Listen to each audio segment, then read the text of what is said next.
Wow, how appropriate. Good Wednesday morning, everybody. Welcome in. Wakey, wakey. RIP to metal icon Ozzy Osbourne passing away at the age of 76 yesterday. We'll share lots of thoughts and DJ Joey. Just like at Wrigley Field last night, there'll be a lot of Ozzy. Coherent Ozzy, that is. There will be. We're talking about Wrigley Field. But good morning, everybody. Welcome to a Hump Day. Mike. Time to talk a little football. We will talk about Ozzy, who I think of all of his career and an incredible, it's a biopic creator dream that 2 weeks ago he got to play his final show with Black Sabbath and then passed away and raised thousands and thousands of dollars for Parkinson's. Will probably be associated with a reality show and something that happened in Des Moines, Iowa, among other things. What happened in Des Moines, Iowa? Is that where he had the BBC interview? On the who? There was. I just want to say this. I am not the British Broadcast Communications Network. That guys, No. get your head out of the gutter. I am not like the biggest. That's not my genre of music necessarily. We know. But he is a legend, and I enjoyed yesterday going on Twitter and seeing all of like the iconic like Ozzy Osbourne clips. And especially, honestly, the best one I saw was the Sharon Osbourne clip where she dumped a bunch of like fruit punch or something on a woman because she was trashing Ozzy. That was incredible. So my favorite one is the Cubs take me out to the ball game. That was a little incoherent. That was butchered that, but not a good day. It was a typical Ozzy moment. He was 1982 Vets Auditorium. Oh, in Des Moines, he bit the head off a bat. When he thought it was a rubber bat, and it was a real bat before 5,000 people in 1982. Oh, like the animal, the bat. I'm sorry. Yeah. I was stuck in the sports world. I know. That was like when he took a bat? hunk out of a wood bat. So they threw it up on stage, and he thought it was a rubber bat, and he took a bite out of it, and it was actually a real bat. And so that became like his thing. And I remember as a little kid, that dominated the news in Des Moines. Everybody was talking about this night in 82 that Ozzy Osbourne at Vets Auditorium bit the head off of a bat before 5,000 people. And then you're like, what is this? You're a young kid and you're like, huh? What? And then, he was the first TV reality show that I can recall was the Osbournes. Yeah. Man, that was bat blank crazy. They've been on this run of making a lot of like musician biopics. Bob Marley got one. Elton John got one. Bruce Springsteen's getting one. Freddie Mercury got one. NWA got one. Beatles are getting multiple. Yeah. Like, I feel like he's got to be definitely up on the list of like biopics you should make about a musician.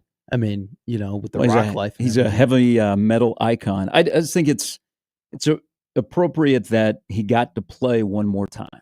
And his voice carried him for the longest time. And then, copious drug use got him, among other ailments, and Parkinson's. And he fought through Parkinson's, trying to deal with that. And you would see him, I've seen him twice.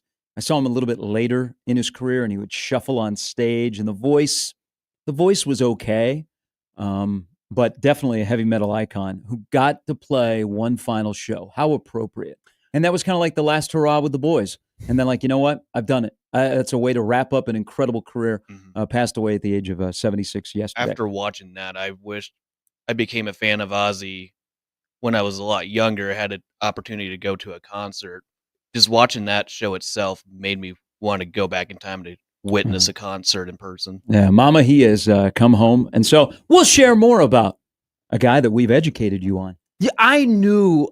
I like Ozzy Osbourne was one of those people growing up where it's like, obviously, like he's an icon. Like you said, I don't think he's like a metal icon. I think he's just an icon. I think he's just a music icon in general. I just got him confused with the guy who does Joseph in the Technicolor Dreamcoat. Okay, they're pretty similar in like Ozzy and Donnie and Osmond and Osbourne, and like you get him. I just got him a little out of order. Low point. Yes. People yesterday. The guy passed away, and people are chirping at Matt about. Do you think the Osmonds are going to be sad today? Do you think they'll shut down their residency in Gatlinburg? I was thinking yesterday when he passed away, obviously very sad, like because a lot of people love him. But then I was thinking, do you think the Osmonds, who you thought was I this didn't. guy? I didn't think anything think they're other than I sad? said the name wrong. Okay, I just got the names confused. And you and Jimmy, you didn't. Were like, oh no, hey, no, different guy. You let me drown. Well, because you kept going at it. I was like, me keep going. I think we're on a different plane here. I don't think Donnie and Marie were singing Crazy Train. I don't think Chipper Jones was walking up to the plate with a little Osmonds playing at Turner Field. Which is still wild how that song, Crazy Train, became a sports song, like a big sports song. I think it's a great third down song. And something I did not know was back in 2005 when the Patriots opened up their season, Ozzy Osbourne played Crazy Train on top of the Patriots helmet, and the Patriots came out of the tunnel through the face mask. I thought that was pretty cool. I watched it a couple times yesterday, just watching through the tributes, and I thought that was amazing. Joey posted a great clip on Twitter about The Office and Kevin Malone running through the meeting room. Yeah, his motivational speech. All right. Well, welcome in, everybody. Off and rolling on a Wednesday, the 23rd of July. Football is here. Football talking season yesterday. Training camps are open. I think everybody today is either practicing or have arrived. Is that right? I think it was 2 holdouts today. The Falcons and I think the Ravens, if I'm not mistaken, were the 2 last teams that are reporting today. All right. The weather outside in Omaha feels like football, so we'll talk football. We'll talk some type of football with John Walker. He'll join us a little bit later. Brandon Vogel from Counter Read. That's the lineup brought to you by the Rooferys at John Higgins Weather Guard. It is day 2 in Vegas. That will not include Nebraska. Nebraska was there yesterday. Quite a first day where Matt Rule was in his element. He was well prepared for any topics. He was well prepared to sell his program. Steve Sipple asked a great question. You knew that Rule had been churning on that response for 2 weeks about Scott Frost. It was a good day. It was enough to say, here we go. It's now football season. Good representative of Nebraska with everybody that's there. It kind of sucks. It doesn't feel like Nebraska has drama anymore. It feels like Nebraska is normal for once. It feels like Nebraska is actually like a grown-up program that has. I mean, it is. We don't know how to handle it. You've probably grown up in a world where Nebraska football, especially in like those settings, they're not normal. Like weird stuff happens. People from Wisconsin ask you a question about praying on the field when you weren't even the head coach, or your head coach doesn't necessarily want to be there.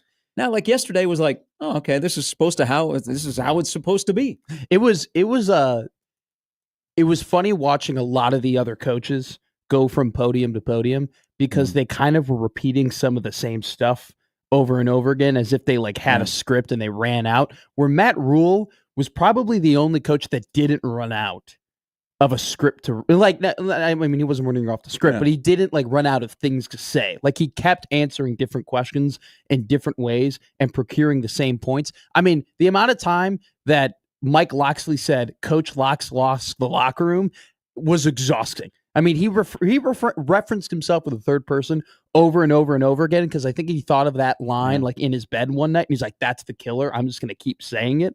Like Matt Rule did a really good job yesterday, and I think like the second he came into Nebraska, it became a professional program. Like it was a professionally run just operation. And he's just continued to prove it over and over again, like in these settings. That's kind of how it is. I mean, you don't win a Big Ten championship at media days. No, you don't. But sometimes you have a coach that's his element, and he's a good orator.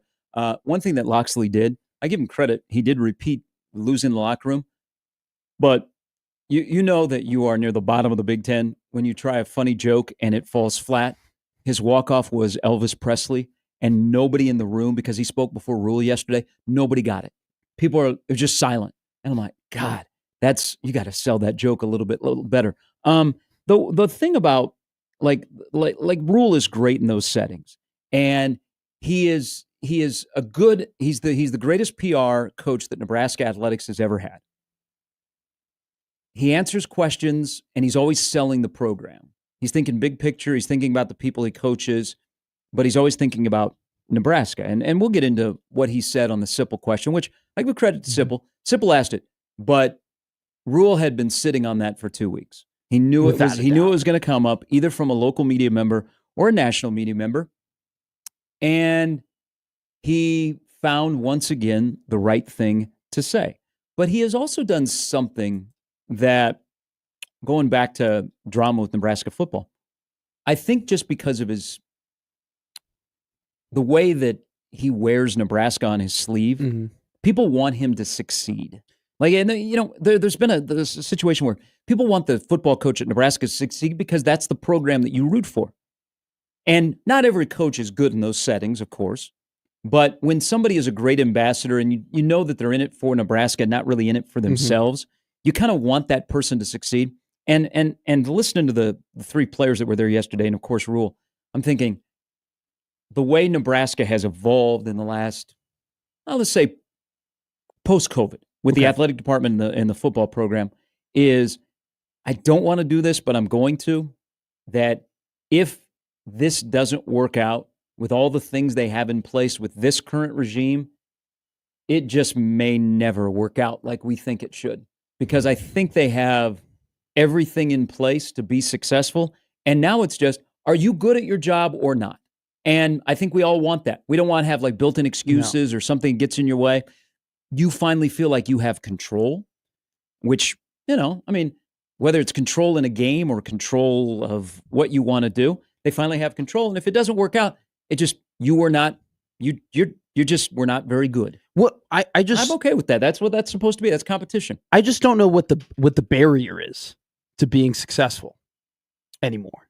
Because I think you can look in the past and say, oh, the ADs, or, maybe the ADs didn't have like the right vision, or they were, too much about themselves, or, hey, the coach and the athletic directors didn't get along and they weren't simpatico. And so they weren't able to, like a coach and a GM in the NFL, they weren't able to get on the same page.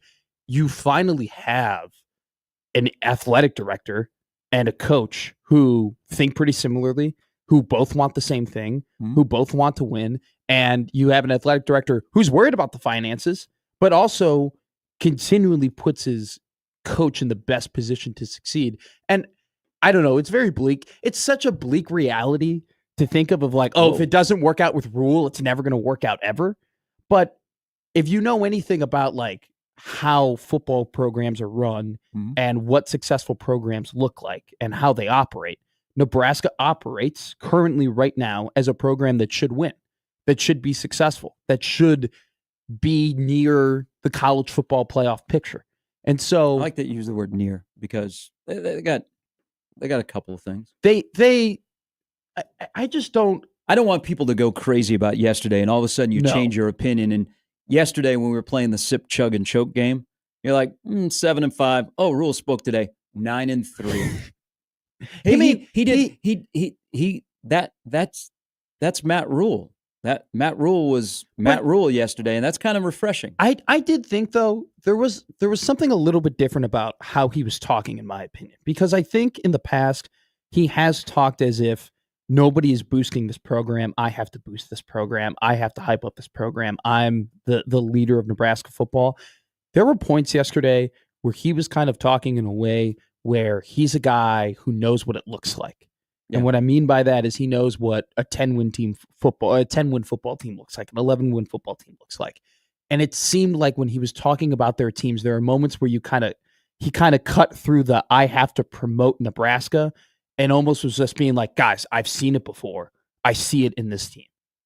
I'm like what I've seen in Baylor and what I saw at Temple, like I see the same elements, and which is why he said on the Big Ten panel, I'm trying to get the confidence in the guys to tell them, hey, I know what I'm doing. Essentially, you guys look like it, and that was different. That was very different from. You think that's a year 3 thing? That finally you reach that point. I think he's reached that point thing. I think he just sees it. But don't you think it's because now you have guys that have seen that, that have been around it? Yes. Yeah. And one of the things he said pretty consistently, and I know I said that he said a lot of different things, but there was one thing he said pretty consistently was year 1, you teach them, year 2, you guide them, and then year 3, you let them go. Point. And I feel like Henry Lutovsky and Deshaun Singleton and Dylan Raiola were kind of on that same plane in terms of like, we know what we need to do. Like that was different. I'm not changing. I told you, and I'm just going to keep on it. I'm 8-4. I'm not going to 9-3 or anything like that. And I'm not like raising, I don't think they're going to win an extra game over the words that they said at Big Ten Media Day. But I do think you can be a little bit encouraged in a way that, hey, your football coach isn't being like, oh, we got to go 1-0 every week, and we know we're fighting against it, or like he's not showing delusional confidence. No, I mean, because sometimes you see that. Sometimes you see that in coaches who are they know their team isn't that good. You see that in coaches that are desperate. Yeah, that are desperate and they're searching for something and they want to have a distraction. I mean, listen, I liked yesterday because we're back to talking ball. Okay, that means we're closer. Yeah, we talk ball. It wasn't just big picture stuff. There was some more. There was some inside of like, okay, guys that are injured, guys that are going to be available. Tyler Knack's going to start the year. If it had to start right now, he'd be one of the starting tackles. I think Nebraska yesterday was exactly who Nebraska has been.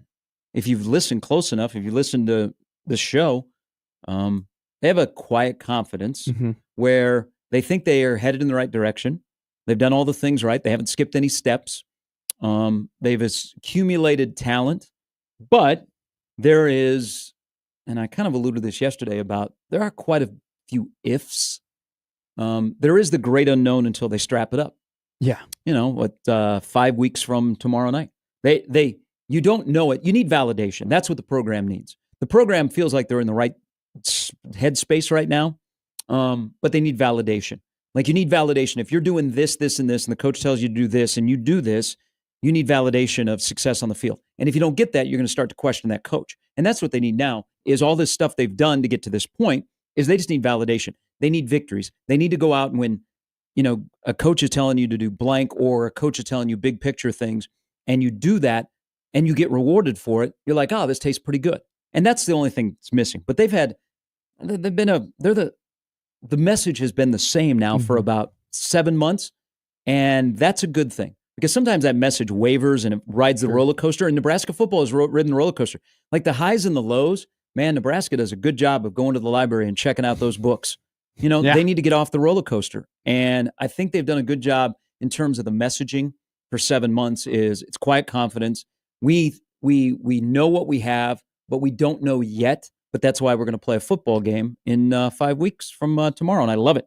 I think Sig yesterday kind of said it. He's like, we have a lot of guys returning, but we've brought in a lot of transfer portal guys.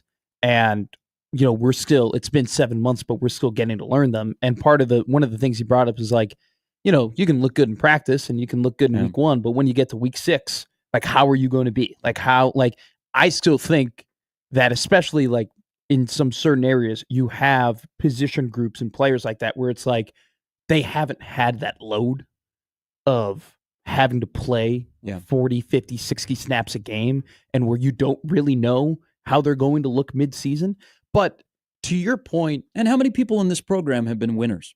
That's another thing. None of like subtly, the Rocco Spindler addition is not only good for the offensive line, but how many guys have been around successful football programs of late? Like Terry Bradden, okay? I think he knows what success looks like.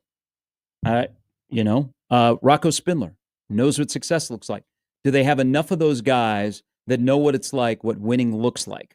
Instead of searching for it, you have already achieved it, and then you pass it down. That's where the transition of still being a young football team, I think sometimes can get in the way. But if you win when you're young, then you pass it down and it just becomes a cycle. I think that's Cignetti kind of alluded to that yesterday. And I think that's another unknown about Nebraska is that they have enough guys in the program that know how to win when it's winning time. But I mean, I can win against Akron, but when it's winning time, Michigan, fourth quarter, do I know how to win those games consistently? Was Wisconsin and Boston College a one-off, or is that just a trend that, okay, now you've crossed that barrier and here we go? That might be the advantage, though, of being really young like they are, because maybe they can be naive in some of those situations of like, I'd agree with that. They don't know that they're not supposed to win this game. They don't know that in the past, like Nebraska has always made these mistakes and have always made the blunders and have always like thrown it away. I think Rule alluded to that yesterday too, because he was talking about confidence and about last year's team and alluding to like them needing more confidence. Mm-hmm. And I think what he was alluding to was, and look, we have to respect greatly what Isaac Gifford and Ty Robinson and that entire guard went through and how they played and how much they love Nebraska. But there was the football PTSD there of those guys had been in so many close games and so many, if you want to call them groin kicks, where it's almost as if they themselves would think, oh, here we go again. Where now you're young. Dylan doesn't really know the whole where we go again. Like he knows tough losses, and he said that in his presser. Yeah. He was like, yeah, they're tough. Like it sucked. Like I didn't have a good taste in my mouth, but it's like, we're going to continue on and we're going to learn from it. And we're going to try and win those games, as opposed to, like I know the history and I know at some point we have to win them. And like, we got to like slay the lion or whatever the hell that they were saying like last year. Like, no, it's just like, no, it's football. And that's because they're young. And that's because, and even the guys who are older haven't been here for those losses either. So it's a little bit of an advantage. Did they feel to you yesterday like a 7-6 football program? No, not at all. None of them carried themselves like that. Rule talked like a guy who was very happy with what he had and very confident in what he's been building. And Dylan talked like a quarterback who wants to get better. And Henry Lutovsky carried himself really, really well. And Deshaun Singleton carried himself like, I'm the playmaker. How come there was no Dylan football stuff talk yesterday? I don't know. It was all about leadership. It was a lot of leadership. Very, very odd to me that there was not, like we talked, making throws, clock in your head. He did. I'll bring it up a little bit later. He did talk on the side session about something football, but everything surrounding the quarterback was like leadership and mentality. Well, why is it not? How do we look throwing the deep ball? Any of that stuff? Nothing. Even his own head coach did not talk about like football stuff. It was the stuff that surrounds football, wasn't it? Or was I off on listening to this? Well, no, it was kind of odd. Well, here's what the odd thing is, and I'm going to continue. We'll continue watching the coaches throughout the entirety of the Big Ten and how they talk about their team. But yesterday, out of the group of 6 coaches, all the coaches talked about leaders, but they all talked about like they became a leader and how it kind of happened naturally and how just, they've emerged. Matt Rule talked about Dylan Raiola, like trying to propel him to be a leader, trying to like get him to do that. And even said in his side session, like, yeah, I wanted to make sure Dylan was here and we got things done to make sure Dylan was here. And maybe that's and you brought up an interesting point. Maybe that is just media day. We talk about leadership. We don't get into the nuts and bolts of football stuff. We talk about goals and things like that. Maybe I'm reading too much into that. Well, that's a media day thing. But you know me, he did say something really interesting that again we're going to get to about what he does football wise. But that's probably me. That's probably a me thing wanting, okay, let's talk about what Rule has seen in Dylan or has heard about Dylan this summer working on the deep ball, what he saw in spring, what he saw improvements of growing into that quarterback that I don't think we've established a ceiling. And I still stick with Dylan gets a chance amongst all of you to make another first impression. I do think you're onto something though, because I would prefer if Matt Rule was like, yeah, he was too young. I didn't really want to take him. But he's done such an incredible job, like leading this team, and these guys believe in him, and he's put in the work and this and that. Like, I kind of would prefer it to come a little bit organically, not the whole, Dylan needs to be in these situations. Dylan needs to be the face of the program. Dylan needs to become a leader on the team. Like, or say, this is the Sink or Swim 25. Buy your T-shirts at Gary Michaels, where you can get Dylan's suit. Shout out Gary Novotny. Oh, well, it's an impressive suit. It was the red piping. The red piping on it was very, very nice. We got to do the fashionista once. Okay, now we're moving on. I don't get the whole custom suit though, where you never wear it again. Like, why can't he ever? If I spent that money and got that nice of a looking suit, that thing would last me a very long time. His goal is to wear that at award ceremonies. He was looking at the Heisman. And then he said that his lock screen and his lock screen is a national championship and his home screen is the Heisman Trophy. I mean, yeah, he said that, and I wouldn't expect any of those guys to say anything else. Yeah, I mean, whether they achieve it or not, what do you want them to say? You know what? Let's see. Buford was talking about we got to get better than we were last year. Well, if we win 8 games, that's going to be good. Okay, I mean, if that ends up on a bulletin board, then you know what? Throw your bulletin board away. Okay, there are other things. All right, John Walker, Brandon Vogel a little bit later. Lots from yesterday, and it's not just Nebraska stuff. It is the villain, Kurt Signetti. How great to have Signetti and awesome. Big Bert like close to each other speaking yesterday. Hello. And then Tony Petitti spoke and everybody went nuts. And now we're bashing the SEC and the SEC is bashing us. And Rhett Lashley is bashing a committee. Oh my God. Football is great. Football is fantastic. It's 31 days away.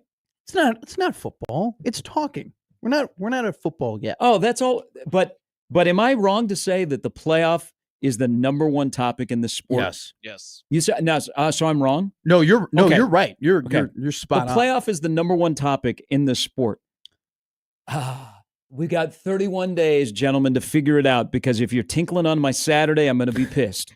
Okay, figure it out. No system benefits everybody, but let's figure it out so that 31 days from now, when I put on my bib overalls and I'm like Farmageddon in Ireland, injected into my veins, I don't want to hear a thing about 5 plus 11 or 4, 4, 4, 3, 2, 3, 1, 1, 1. You know the numbers. 4, 4, 2, 2, 1, 1. The clock's ticking, boys. Or 4, 4, 2, 2, 1, 3. That's what it is. I want to find the memo sent from the Big Ten to all of the coaches about what to say when asked about the playoff. I would love to find that email or find that packet that was sent to them about, hey, when you get asked about the playoff format, please say 4-4-2, and then also this is why you should say it for these reasons, and this is why it benefits us. Because they were all in solidarity and in lockstep saying the same points yesterday. I was glad they were. All right, that plus much, much more. Matt Rule about to speak at the podium on the Big Ten Network. Man, USC was so poor tackling in that game. They're showing the USC-Nebraska highlights before they talk about Nebraska. All right, lots to discuss. You're always welcome to join us on the Prairie Flower Zone Casino Hotline, 402-951-1620. Your takeaways from what was said in Vegas yesterday. It's football talking season. It's almost here. You can smell the pads. You can cut the grass. And smell the pads. And you wonder if Matt Rule, now that we're about ready to go into the regular season, will increase his speed of his tone. He's at 0.5. Regular season is 1.0. Scary and Matt with Joey on 1620 The Zone.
Mm-hmm.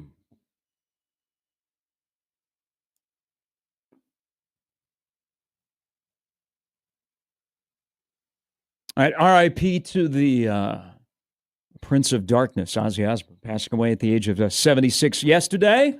DJ Joey, plenty of Ozzy and Black Sabbath today. There'll be some heavy metal got any included. Ozzy when it was Rod Zombie?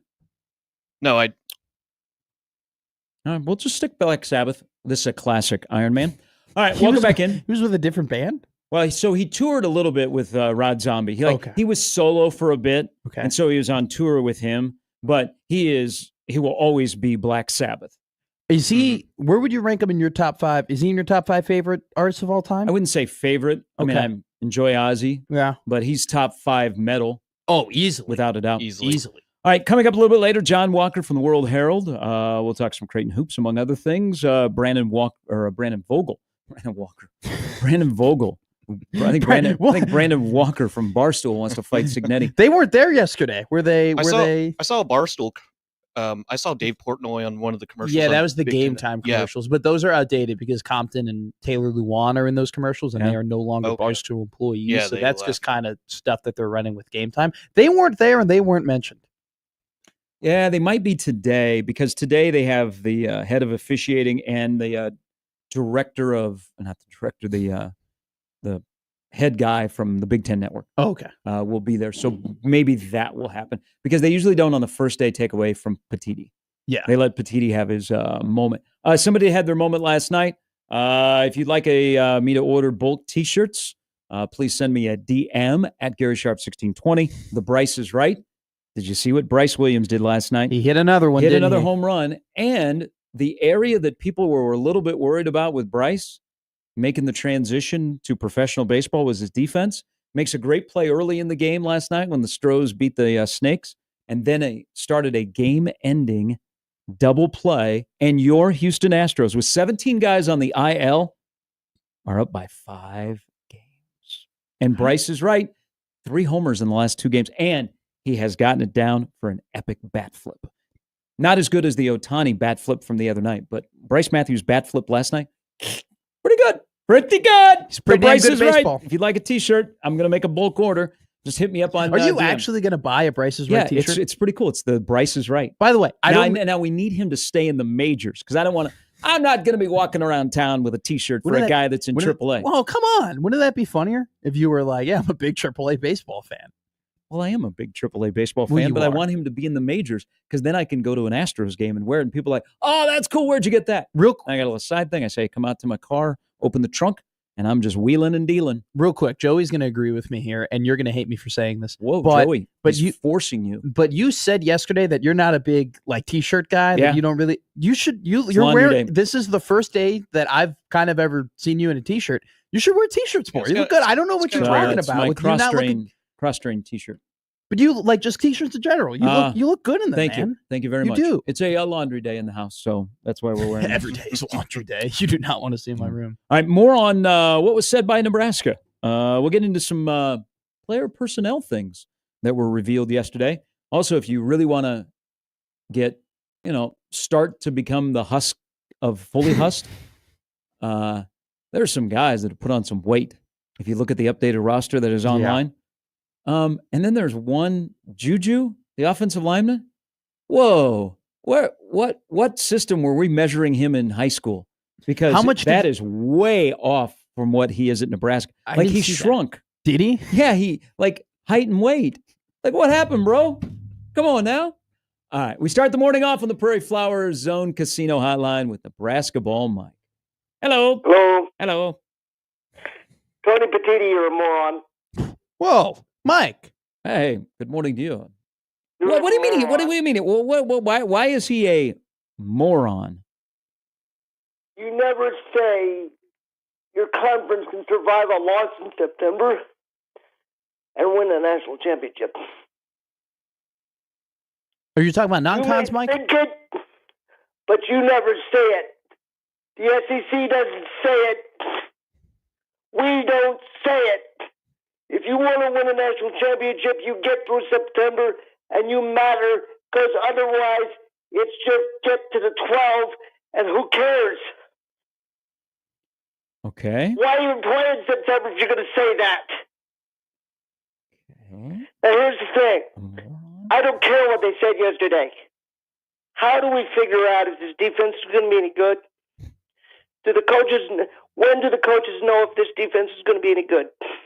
Probably. Right now, we have no leadership.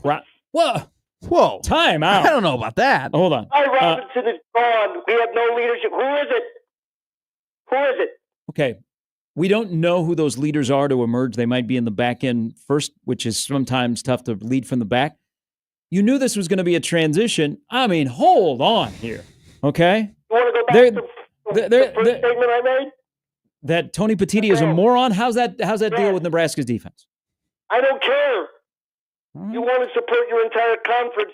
You don't say you can get to a loss in September. If you lose in September, I don't want to hear about you in January. Okay. Well, okay. Wait till I tell you that kind of what Petitti said yesterday. Iowa could have been in the mix for the playoff last year after losing a non-conference game to Iowa State. Let me address the defensive thing real quick here.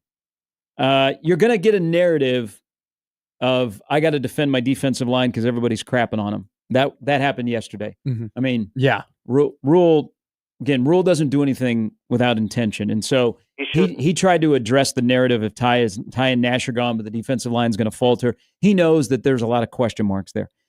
The leadership will emerge. You have a lot of young guys that have played, but now they're on the front line.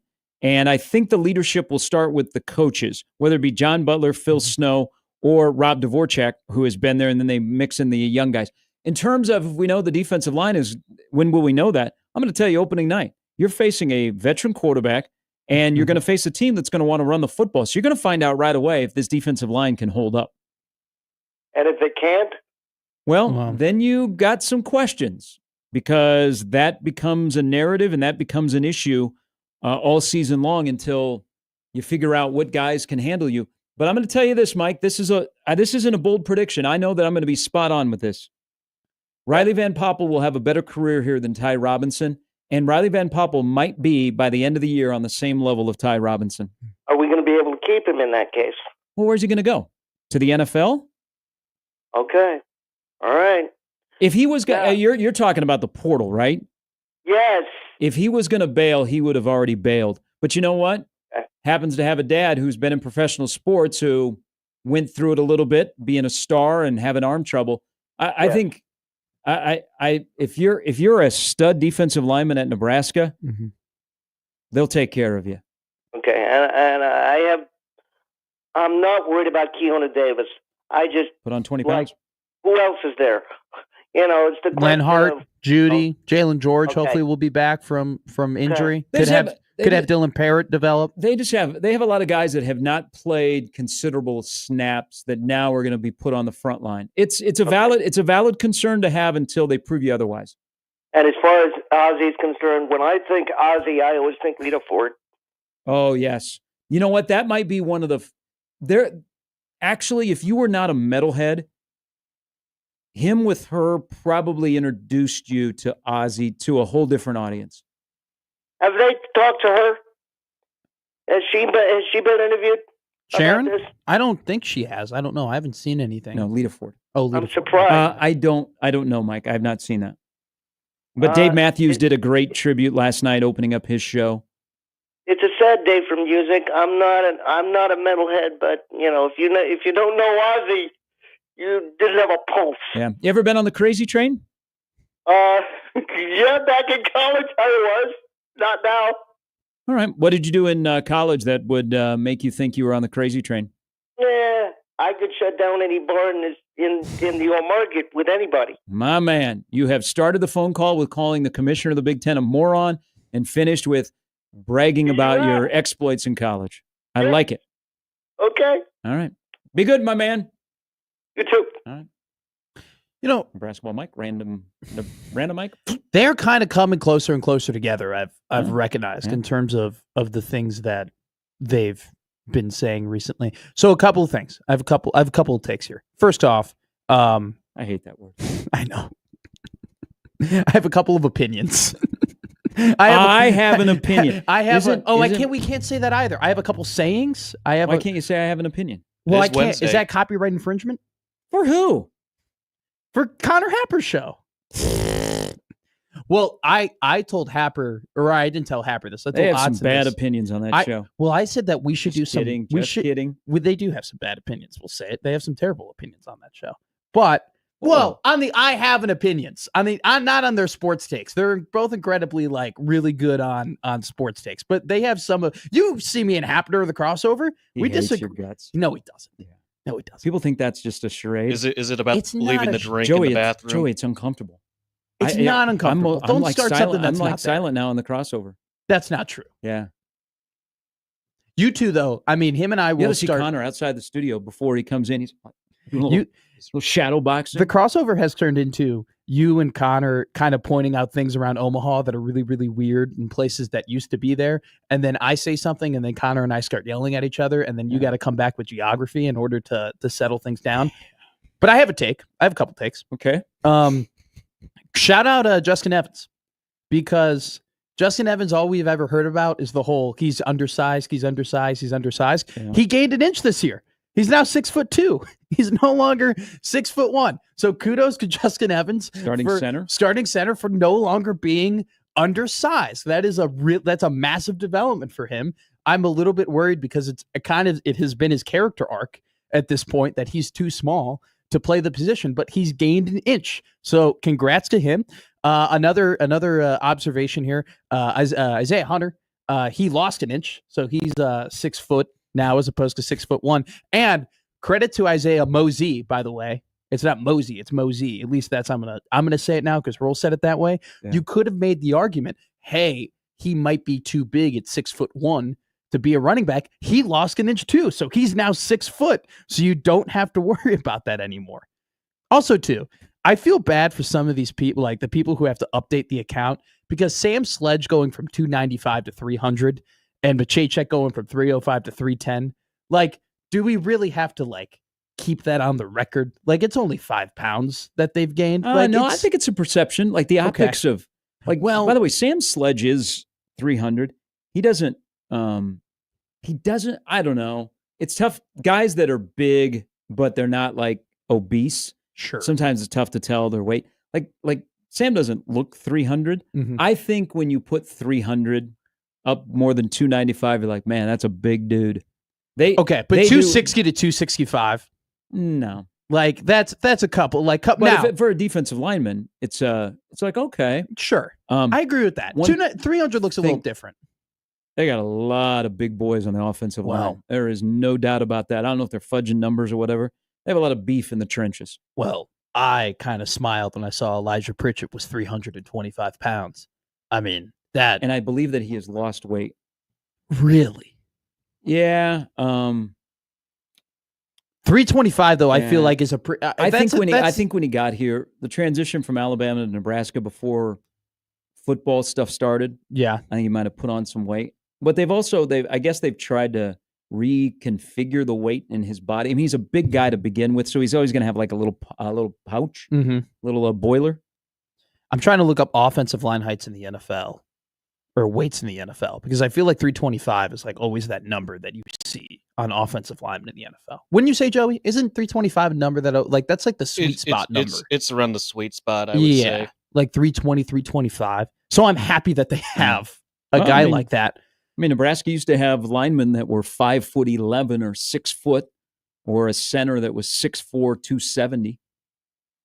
Larry Tarver gained an inch. Bryson Weber gained an inch. What is Corey Campbell doing? What's in the water? Well, I think some of those young guys, they're still growing. Yeah. But I was searching for the guys that went the opposite way. That all of a sudden they shrunk because in high school, I mean, you could fudge numbers in high school. The really only numbers for a high school kid is when they go to a camp. Yeah. And they do the heights and weights at some camps. Because it matters. It matters there. It's because you have to, because it's integrity now, where it's some of the, I'm pretty sure high schools do it. At least high schools in Illinois did it to intimidate other teams when they were looking at their roster. We were like, holy crap, they have a 295 pound guy and he comes out and he's not even 10 pounds over 230. Now, Kevin Gallick, I guess they don't do measurements at New Hampshire because he lost an inch. He's now 5'11". Tough look, by the way.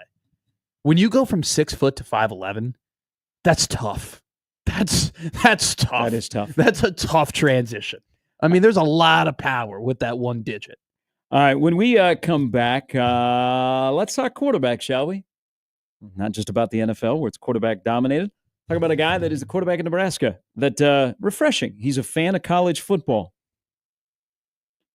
He understands football. He did I don't recognize the media outlet, but he sat down and they did a game where he tried to guess the Big Ten stadiums.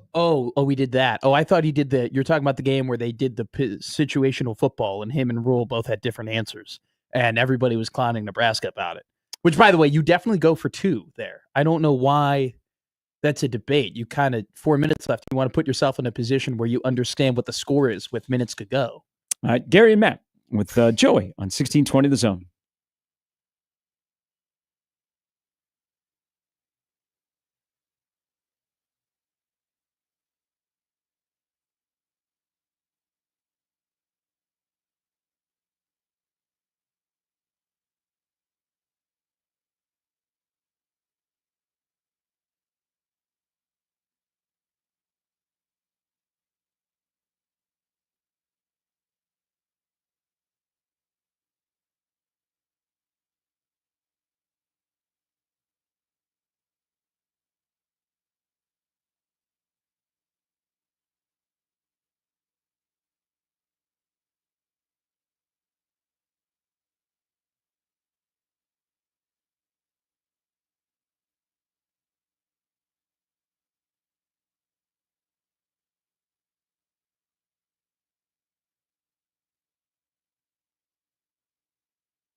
All right, welcome back in. Hour number 2 on a Wednesday. Full into football season, day 2 of Big Ten Media Days in Las Vegas after a lot of stuff yesterday. Curt Cignetti made himself friends down in SEC country. He's awesome. He's awesome. He's incredible. What a guy. He's up there with one of my favorite coaches in college football right now. Now, I said this to you, like, I think a 7-5 Curt Cignetti season would be hell. Like, that is something that I would not want to go through as a supporter of his teams. But when he's electric.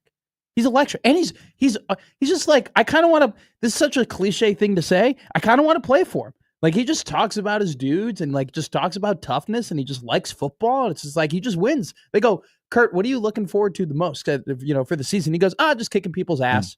I'm just looking forward to kicking people's ass. You know what? He is PJ Fleck if Fleck would have won in his first year at Minnesota.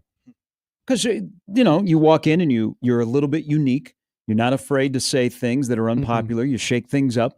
Cignetti right now, it's his time. Hey, they won 11 football games last year.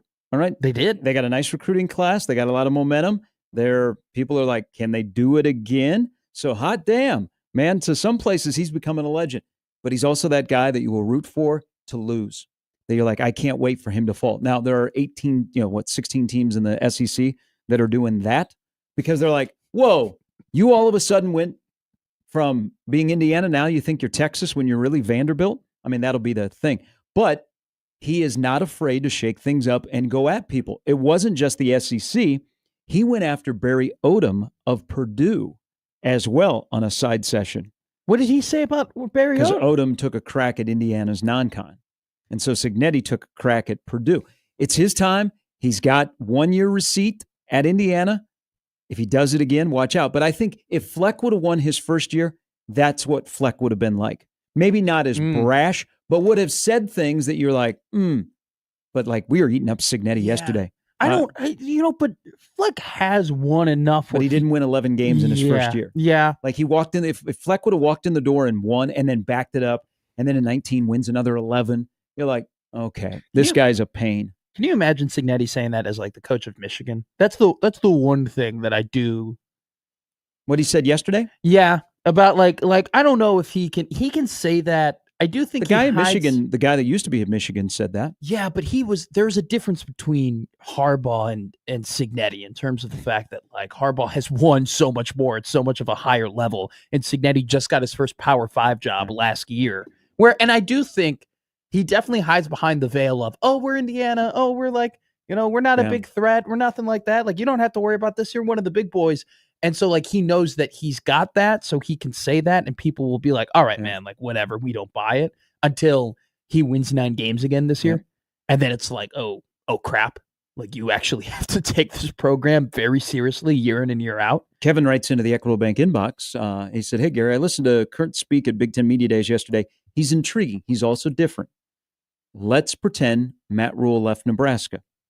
I did this with this little experiment with Joey and Matt yesterday about swapping rosters for this season. And then I said swapping coaches. You guys were good on the roster. You were good on Rule at Nebraska. I just want to see it through. So would Cignetti succeed at Nebraska? Would Nebraska embrace Curt? Thank you for the email, Kevin. So, yes, contingent on if Matt Rule fails. Because part of the reason why I said that I would not swap coaches is because I just want to see this process through, because I have an idea of what this is going to look like at the end. And I would like to see if my idea of what this thing is going to look like actually comes to fruition. And so that's why I've held true on I wouldn't swap coaches right now. But you mentioned it in the first hour of, man, like if you get to the point where Matt Rule does not work out and this all falls apart, you start thinking to yourself, like, how is this going to turn around? Like, how is Nebraska going to get to the point where they're competing consistently on a national level? Getting a guy, and I'm not saying hiring Curt Cignetti is the absolute first thing you need to do, but getting a guy like Cignetti where you're just invested in winning at all costs, and it's just like you don't care about the optics, and you just don't care about what people think about you, and you're just going to hand over the program and let him do that, that would be your next move if Rule weren't to have worked out, to hand it to a guy like him. I think it's okay to say out loud that some guys are, I don't know Signetti's label in the video game. Rules is program builder. Is Signetti's just a winner? So in his career, he's 130-37. The last 6 years, which include 5 of those at JMU, he is 63-11. What if he is just a winner? Okay, he's been around winners. He's a winner. He has a blueprint, and he's successful, and it doesn't matter where he's at. So if that's the case, yes, he could succeed at a place like Nebraska that would give him more opportunities to open more doors, because I think Indiana's going to make an investment in football if they haven't already, because they know what they have, and they also want to keep him, because it feels like if Signetti leaves Indiana, Indiana football might go back to where it was. Yeah. Like they hit a home run with this hire. Would Nebraska fans embrace him? The easy answer is anybody that wins at Nebraska, they're going to build a statue. We embraced Bo for a while, right? Yes. Yeah. Because they have a little bit of he has a little bit of Bo in him, that edge, pretty brash, pretty blunt, but players love playing for him. So yeah. Well, players love playing for him, and he just wins, and he doesn't care. I mean, I don't think he's got a little Bo in him. I think he's got a pretty good amount of Bo in him. And they kind of look alike, right? They do, and they have a lot of the like. There was a point on the panel yesterday where he looked annoyed to be up there, and it's just like that's just not his element. It's just not his element, but he knows it's not his element, so he just is himself and he doesn't care, and maybe that like the annoyance of being there like ignites some things for him to do and say some things that maybe we don't agree with. Where Bo was kind of the same way. I just think it's one of those things where Happer referred to it during our crossover, where it's just like you like overcorrecting. Like Nebraska loves overcorrecting in terms of hires. Like, hey, you have a really, really brash guy in Bo. We're kind of done with that. We're going to go with the innocuous Mike Riley. Oh, we have somebody who really doesn't have their S together. It seems like, oh, we're going to go and get a guy who really, really does like goes over the top to make sure he has his S together. That's how businesses usually are. Yeah. Like the ultimate overcorrect would go from, hey, we're going to have Matt Rule, who all he does is just win the press conferences and wins Monday through Friday. And now we're going to transition to a guy who doesn't do any of the Monday through Friday stuff, but wins on Saturdays. But real quick, so I was able to look up. So he's a top tier recruiter. He's a master recruiter, Curt Signetti. He has Scheme Guru, which like gives your players boost and whatnot because you're so smart at the game. So this is on the video game. This is on the video game. And then he also has Strategist. Strategist is one of the tiers that you have to like accomplish a lot in order to unlock. It's at the very top of your hot bar in terms of coach's skill. I'm going to be honest with you. He's got a hell of a lot of respect from this EA video game after 1 year of being at the Power 5 Does level. it say what level he is as a head coach? It's a great question. Level 57. Wow. That is high. What is Rule 55? I think Rule's lower than that. So recruiting, because everybody's waiting to see if this is a one-off. I don't think everybody is all like, hey, go Curt. I think some are like, God, no. They're gonna be sitting, hold on to some receipts to see what happens this year. They are 11th in the On3 recruiting rankings. They are 11th overall, and they are 5th in the Big Ten. Which another thing, I didn't hear Petiti specifically talk about recruiting. The Big Ten has 10 of the top 30 in recruiting. Big Ten is in a good spot right now. They should be slurping it up, recruiting national championships. But if Indiana can recruit, good Lord, when are we gonna? I mean, with a guy that I think is just a winner. The guy knows how to assemble a roster and knows how to win football games. I truthfully believe that they're going to make the college football playoff. I really do believe that this year. Yeah, this year that they're going to make the college football. That'll go over well around here. Back-to-back years that IU goes to the playoff. What do you do after that if you're just like the rest of college football, looking at what's going on in Bloomington? You try and hire Curt Signetti, or you study why a guy like that has been so successful in his career. Is he's just good? I mean, sometimes just the obvious is smacking you in the face, and you go, guy just knows how to coach ball. He doesn't wow you like, oh my God, they're changing. Look at this.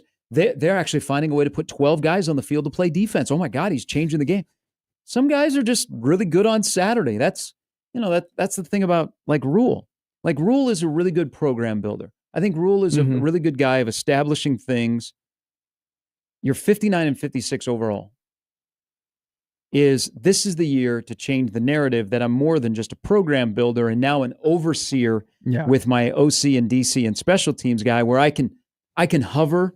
I don't have to be in the meat of it, and I might get a better look at it. Is the guy at Nebraska a winning football coach? That's the narrative that you chase now, because I think it's pretty well established that he can build a program. Now, can you build a program that breaks through not only in year 3, but sustains it? Like that'll be the transition. Well, program builder, winner, sustainer. Isn't that our next convo is, here's the line for next year.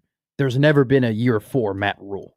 Yeah, but that's the challenge of you broke through, you won, sustain. Like I think that's another part of Illinois is going to go through it. Can they now, they've gotten to a point, can they sustain? Can they keep it up at that level? Because your expectations change. You're like, I've seen it once. Can you do it again? That's why IU gets kind of scary if they start stacking where they're sustaining and growing. And then you're like, damn. IU gets scary. Football school in Bloomington. Well, that's what they are kind of, from an optics perspective, could be a potentially scary football school, considering the part of the country that they're in. They're sandwiched in between 2, really 3 really good high school football. Do you think geography matters anymore? I still think it plays a factor for sure. I don't think it matters as much as it does not matter as much as it used to, but it definitely still does play a factor. Like, look at what happened to Branagh, right? Like it kind of came down to, or at least it was reported that a lot of it came down to the proximity to home, that still was a factor that played into it.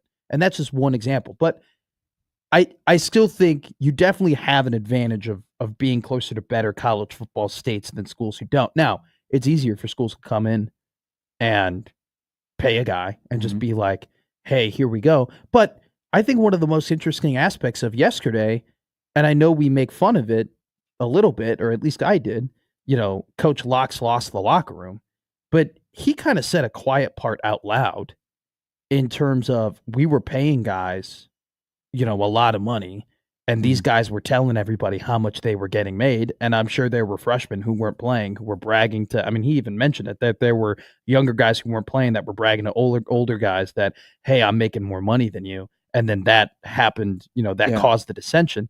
Like, I think stories like that could potentially cause college football coaches to like pull back in terms of how many recruiting dollars they're considering giving guys who aren't going to play for multiple years.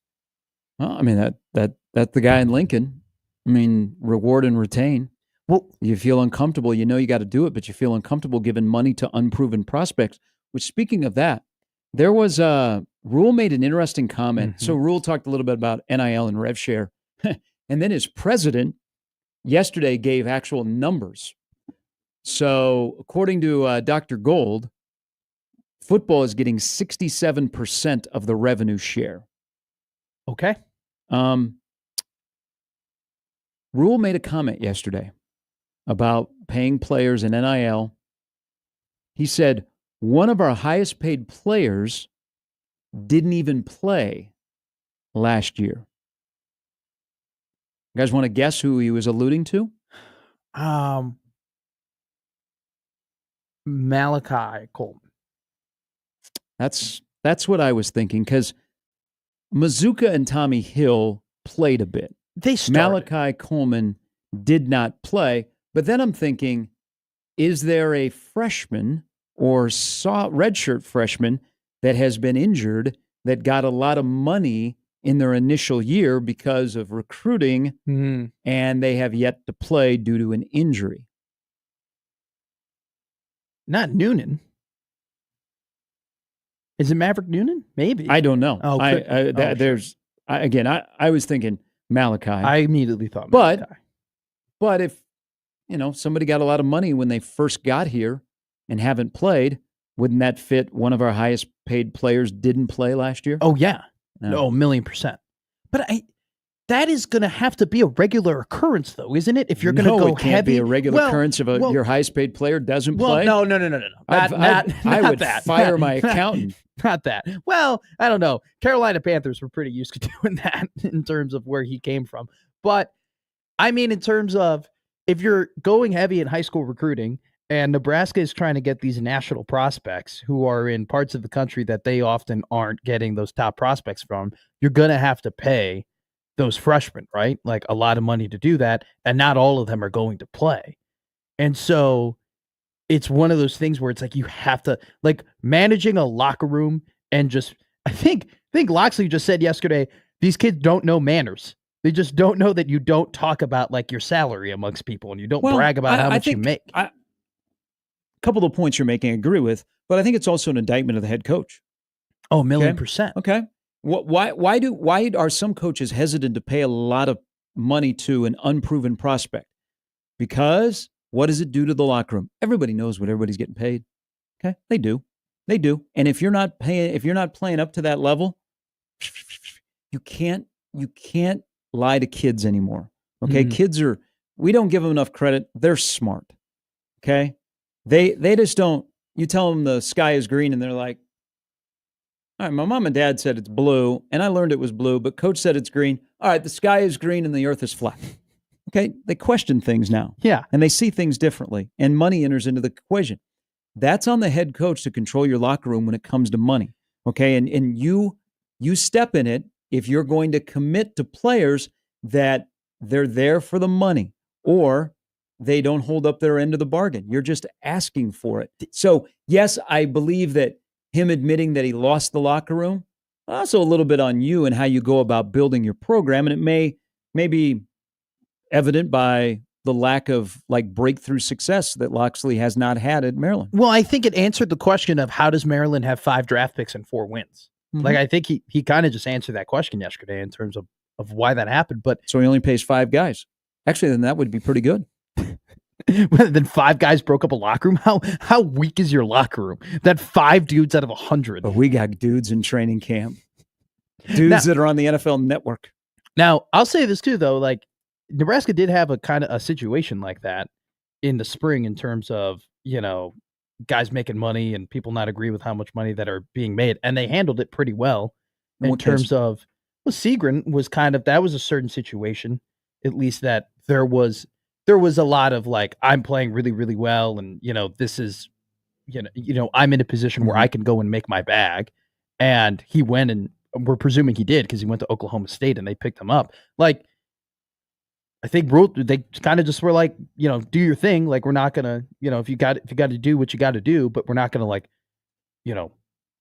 go crazy about it and like freak out over it. Like, this is kind of like the nature of the beast at this point, where it's just like you have the guys that you pay, you hope that you're paying the right guys, and that they're going out and they're consistently winning your football games. But the one thing that Matt Rule has always, like, he's always said it even before the rev share was even like a conversation.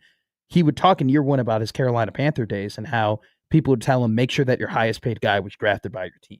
Mm-hmm. Like, make sure your highest paid guy is like a homegrown dude. And so people don't have. Then you can have a homegrown salary cap. I mean, at some point though, he always says desperate team sets the market. And I totally get that. At some point, wouldn't you like them to be, I would like them to be desperate at one point. Like, not all the time. I'm not saying be Texas Tech and like spend all this lavish money on all these different guys. But at some point, I would like them to just overpay for a guy who is a dude and like can just come in and just automatically put him on the field and they're going to make an impact. I would like it. Okay, so I think there's a couple of cases with offensive linemen they have done that, but it's also a two-way street. Like, I can offer somebody a lot of money, but what if they don't want to come here? Yeah, I mean, but if Bryce Underwood goes ahead and balls out at Michigan, like, that is like the ultimate. Okay, that doesn't matter anymore. Well, now that the collectives are back in, there's no limit to having a $35 million roster. Now that the collectives are back, boy, who would have thought that with no rules and no guardrails that we'd be back to this? That's kind of confusing. John writes in about Cignetti in the Equitable Bank inbox. They asked Cignetti about running from quality non-conference games. Why didn't they ask Rule the same thing? Signetti actually brought it up on his own. Yeah, I'm glad. I feel like Rule has to go to Signetti in the back room and shake his hand and be like, "Hey, by the way, thanks for carrying the torch." Like, hey, first guy through the wall is always bloody. Kurt just happens to be the first guy through the wall in terms of that regard. All right, we'll take a break. Come back. Let's talk some quarterback. Plus, just popped in my head. Rule did talk about his schedule and something to file away for later in the year. We'll get into all of that a little bit later. John Walker and Brandon Vogel will stop by the show. Where today, leading the orchestra is Joey Colbert. We got a lot of Ozzy in the system, don't we? Yeah, we do. We got a lot more than I would have thought. Sabbath. Yeah, it's nice having the keg. I think the keg is going wall to wall Ozzy this morning. They should. There's never a moment. I mean, how many artists would people agree with hey, it's okay to just continuously play their songs in memoriam? I think he's one of them. Michael Jackson. I'm sure when Michael Jackson passed away, there were radio stations for days. Probably not on the keg, but yes, yeah, that would have been awkward. Hey, are you guys transitioning? What's coming next? Same Michael Jackson song over and over on the keg. I just got another Maskers email being like, "Hey, you didn't get it. Here's a groin kick." It's probably for the women's because I got that yesterday too. Oh, okay. Because you also are in running for the women's. Well, I didn't get that either. All right, that's okay. We got football that 5 weeks from tomorrow at Arrowhead. 31 days from week 0, which may become a regular if we have the Tony Petitti play-in games. Or this does not exist. I tried to look this up yesterday. It is boy math. Yes, it is. There's girl math and boy math. No, there's not. No one's ever heard of this. Yes, they have. I've asked boys. People, it's just math in general. It's convoluted. You're 15 days away from being 20 days away. It's convoluted. I think it's provocative. I think it's to justify your decisions or your behaviors. You're like, boy math. Yeah. Well, that's what it is. That's the premise of it. Where girl math, they are more creative. Well, I don't think there's anything creative about being like, I bought the wrong size dress and so I returned it and now I have free money, even though you already spent that money. That's how I think about golf rounds, I'm already 60 in, might as well get another transfusion. Okay. Which is a drink. Put a little context on that. Not do a little blood thing. No, I'm not getting blood. I'm not giving blood on the course. Hey, it's a day to donate blood out at Shadow Ridge. All right, we're back with more after this on 1620 The Zone. Hey, Moose Roofing is the place for you. Here's how we'll explain this. When your roof needs a transfusion, Moose Roofing is the place to go. They are the MVPs of roofing in Omaha, and your most valuable asset is your home. So if your home has had some storm damage, or your roof is a little bit older and it's leaking, or you're looking to sell your home, let Moose Roofing work with you. You'll make the call. Go to mooseroofing.com. Guys like Sean Michael, they will come out and they will start the process, which is fantastic, and they will treat you as the number one client, which you are, with top-notch communication, as they will walk through what your needs are, and then they will get on your roof and they will assess the damage. They will get in your attic. You will have pictures. You will have video. They'll walk through it all to let you know what's going on, even if you have no idea what they're talking about. And they will walk you through the insurance process, and they'll even work with your insurance company because everybody wants to know what's going on, because you just can't have strangers up on the roof. They're not strangers at Moose Roofing. Guys like Sean Michael and Pat and Randy, they're there for you.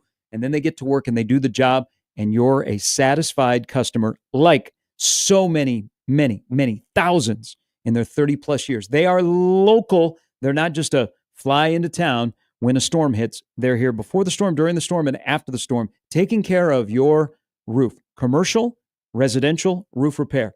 For an inspection today, look them up online, mooseroofing.com.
Think about this for a moment in drug use.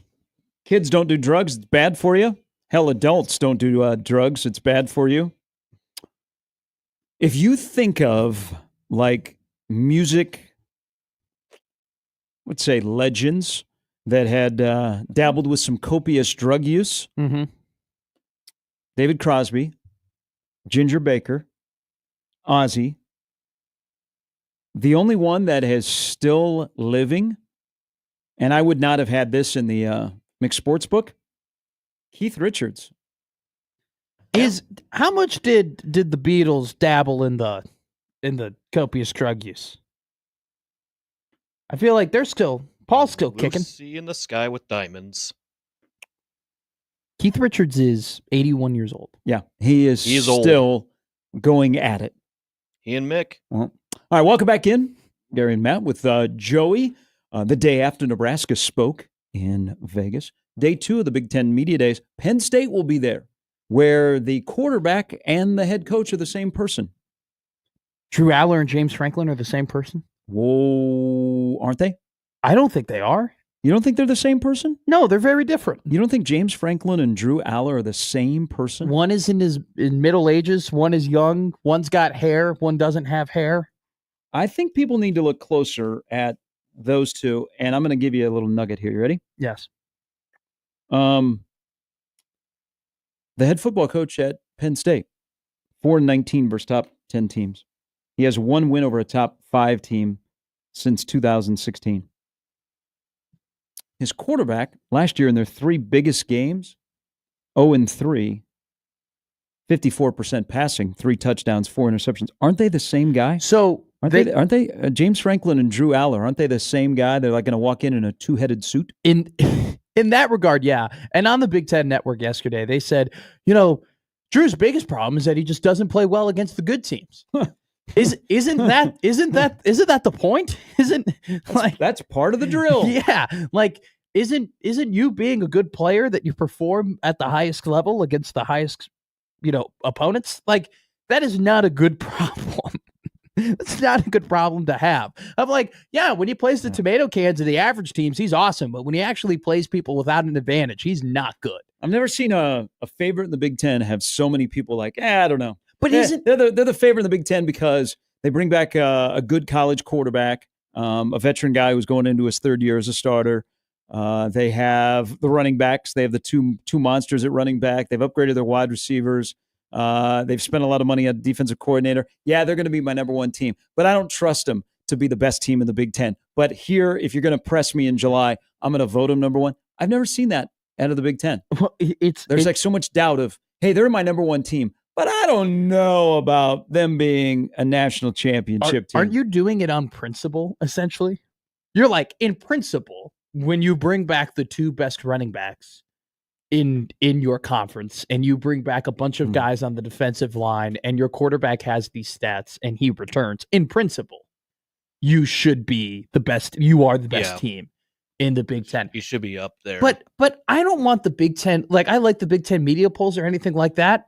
But who are you picking to win the Big Ten championship game? Like, because that is the team that you really think is the best team of the Big Ten. And I would say that most people are probably picking either Oregon or Ohio State to do that. Mm-hmm. Because once again, it comes back to principle. And the principle is Penn State under James Franklin does not win those big games. That is it, plain and simple. But I can't believe that is like a talking point we have with Penn State. Yeah, they're great. Yeah, they bring all these guys back. But their quarterback, when he plays like actual opponents that Those are level to him, doesn't play well. That's you can't tell the Penn State story. Their roster, they spent a lot of money. They're trying to follow the Michigan, Ohio State blueprint. The last 2 years to spend a lot of money on your roster. We'll see if it works, but it's factual that their head football coach in big games that matter, can't get it done. Yeah, got to the playoff, won a couple of games last year, but again, they didn't get over the top. And you would say, they were a slight favorite against Notre Dame, weren't they? No, I think were they an underdog? They were an underdog. I think they were an underdog. Okay. Yeah. All right, let's shift to Dylan Raiola, the quarterback at Nebraska, who got his fashion day yesterday. He's every time I hear him talk or his actions, And he's a quirky fella, but he gets Nebraska. He's like his head football coach. I mean, I think there's not just Drew Aller and James Franklin. You know, you're always kind of molded by your quarterback. He kind of determines your fate. There's not a lot of times where the head coach is more popular than the quarterback, but there are times where the quarterback is more popular than the head coach. Yeah. With Dylan, everything that I heard from him yesterday, and again, I thought there would be more pushback outside of the GBR Nation about his comment about our goal is the national championship. I mean, that's good to have a goal. Yeah. Okay. I mean, I think a lot of the guys talked about they want to win something with substance. They want to win a championship. And if that's not your goal, then what are you in it for? Okay. Whether it's realistic or not, but that's your goal and you build towards that. And, you know, not everybody reaches their goals. The one thing that keeps coming up about Dylan, and this is sink or swim year, because usually by year 2, you'll be able to go, are we going here? Are we cooking with peanut oil? Is Rule must have been burned with a quarterback either in Carolina or somewhere else, because he referenced this again about Dylan.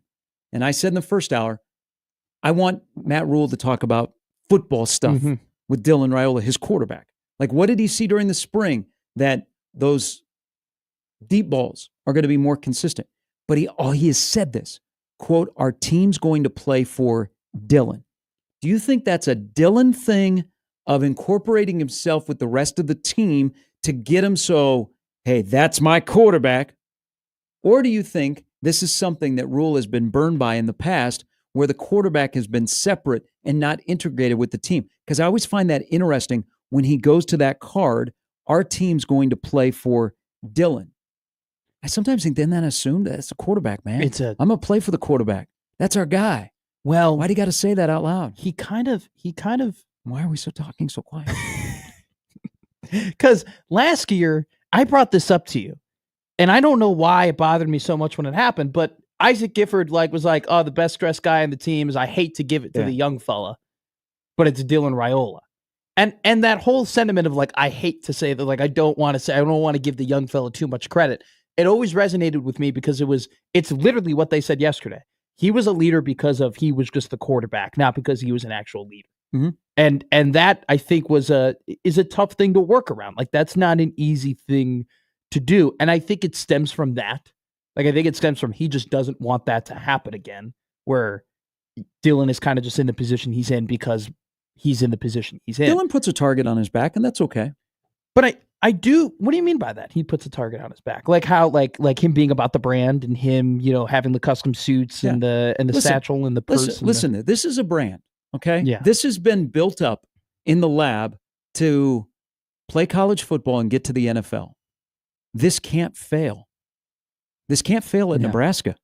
Yeah. I mean, if Dylan Raiola fails at Nebraska, I mean, look at everything he has said and worked towards. What does it mean? So this whole thing can't fail. And I think some of his actions put a target on his back. And I think he's okay with that. But we're going to find out pretty quickly you have to live up to that. It's not just the leadership. It is, you got to ball out, son.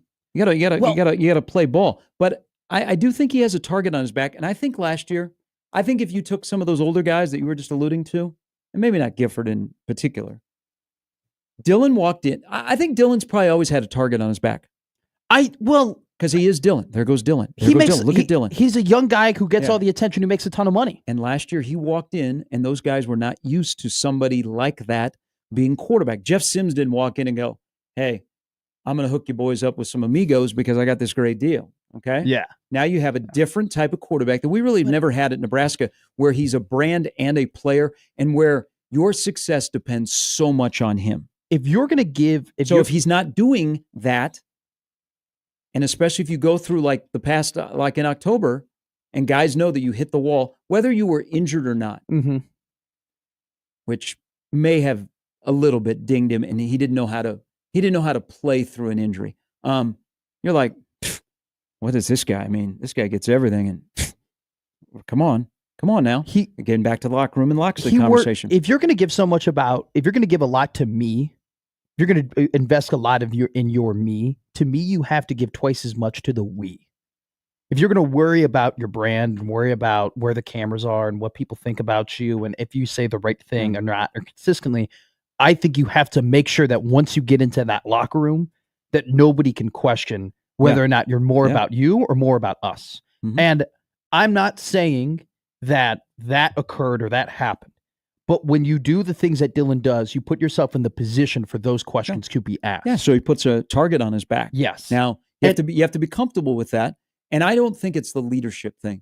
I think he could get guys on the train with his play. But if he's dingling and dangling and he's like, whoa, damn, that guy, that dude, that is a fella, then people will follow because they want to win so bad. Well, Michael Jordan referred to it in The Last Dance when they did that one episode on all the advertisements that he had. He said, my greatest advertisement was my game. He's like, if I was averaging 8 points and 2 rebounds, I wouldn't have gotten McDonald's or Nike or any of these things. And he also alludes to the fact in that documentary that he treated guys like crap, that he was really, really tough on guys. But why did they continue to follow Michael Jordan? Because they won. Because he was great. That guy about 30 plus years ago was wearing the same number that Dylan Raiola is wearing. Montana? Or 15? Tommy Frazier.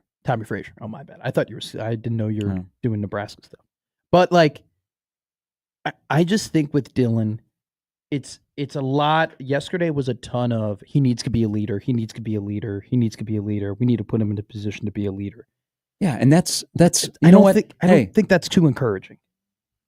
Like, I think it just should be, he's the leader of the team. That's a good conversation to have last year.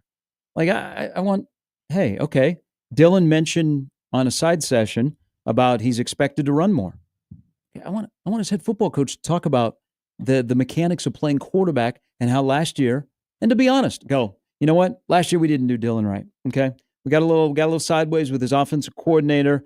The offensive line wasn't on point right away. They got better as the year went on, but Dylan hit the wall and we weren't able to navigate this freshman that was going to boom in the middle of October. Oh God. Or the fact that wide receivers, didn't do him any justice. I wanted that. Now, there is a little football here. I don't want to spend all this time on, can Dylan be a leader? Sure. Dylan can be a leader by his legs and his arm, okay? Not his mouth or his actions. Just my opinion. But he did say something. He goes, I expect to run more this year. Now, the pitter-patter running and the knowing how to run, when to run, was an issue. When sliding, all of that stuff. But I listen closely when we talk the football stuff, because if he's able to run more, like he's an actual threat. Like he's not just running because he's bailing, but there actually is the problem if the pocket collapses and there's leakage, and that he's going to run and he's a smarter runner, and that is a threat. That is a benefit to Dylan, because why? More teams will have to play zone. And what did he do last year? One thing he did really well as a freshman, he got killed in man coverage. He also did not have many man beaters that were wide receivers. But in zone coverage, he was more comfortable and he could pick apart that. If he has his legs and they have to play zone because that's a legit threat, it's right into his wheelhouse, and it helps him in particular. So that, more than with the mouth or the actions, the legs and the arm, is where I'm like, okay, here we go. Year 2. Guys will play for the guy that makes plays. Yeah. Okay. Not to force it and go, hey, Dylan, be a leader. Hey, take those guys to go. Give them some bread to come to the camp. That kind of stuff. No. You know what? Yeah. Back to your point. If you're balling out, I'm going to follow. Who gives a damn? If you're just winning, who gives a damn? If you're celebrating in the locker room, who gives a damn, like what he's wearing or how he's acting, or like, whether or not he likes the cameras? And nobody gives 2 S's. Seriously, nobody gives 2 S's or is looking at you like I've interacted with, and I'm sure you've interacted with. He has a tendency to be a try too harder. Yeah, like you've interacted with people where you're like, like he's a different type of cat, or like he's just a weird type of dude. But if they're very good at what they do, you're like, all right, I'm just gonna follow. Like you just get stuff done. You get stuff done the way that you get stuff done. I'm not going to judge you. But if you don't get stuff done, then I'm going to look at you and be like, well, maybe you should stop doing those things. Maybe you should more so focus on these things that have proven that are going to get you better and going to get this team better. So it really just all boils down to that. But the whole legs thing, like him using his legs more, it shouldn't be rocket science in the regard that what was the game that he used his legs the best? It was the Ohio State game. It was against the Buckeyes. And that was, I think, one of his best games of the season. And also, too, the whole allure of Patrick Mahomes isn't necessarily Patrick Mahomes. And Josh Allen isn't Josh Allen, and Joe Burrow isn't Joe Burrow. And these top quarterbacks aren't heralded because, they have strong arms. They're heralded because they have strong arms, but they also can make plays off schedule and take a broken play and make it into a positive play. That is what using your legs is about. And that, I believe, he has that ability, and that ability will separate him from the rest of the pack. Yeah. He just has to use them. He just has to do it. He's got a target on his back. I do. I think he's had a target on his back his entire career. And he's going to have a target on his back the rest of his career. Because that is the situation that, and he wants it. Okay. He's trained his whole life to be in this situation and eventually be a draft pick. But if he's going to be in the NFL for as long as he wants to be in the NFL and be the player that he is going to be, there are not going to be a lot of people that like you. Like, just straight up. There weren't a lot of people who like Tom Brady. There are so many people who don't like Patrick Mahomes just because of how good he is and just because of what he does. There are a lot of people who don't like Lamar Jackson, and he hasn't done a damn thing wrong other than win a bunch of MVPs and lead his team to consistently winning seasons. Like, if having a target on your back and people not liking you really bothers you, then we got to change some things if you're Dylan Raiola. Discuss among yourself. Maybe we'll circle back to this. Will Dylan make Dana better, or will Dana make Dylan better? And the latter is the one that's the most popular. But think about the first part of that question when we return. 47 past the hour. A little bit later, John Walker, Brandon Vogel from counterread.com with his takeaways from what was said yesterday. Man, we haven't even brought up Lutovsky and Singleton. Lutovsky, starter. Singleton, starter. I can't wait to talk about Brett Bielema. I sent you that tweet. I'm waiting. I'm waiting. It's Gary and Matt with Joey on 1620 The Zone.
This is from Craig in the Equitable Bank inbox as we wait for the Hokies to take the field. Musicians who are also notorious drug users who are still alive. I went with, in the draft, I went with Keith Richards. He said Joe Walsh. So Joe Walsh is, I don't think so Keith Richards is 81. Joe Walsh is probably 4 or 5 years younger. But yeah, we're not back out playing the hits of the Eagles. Do we not have enough?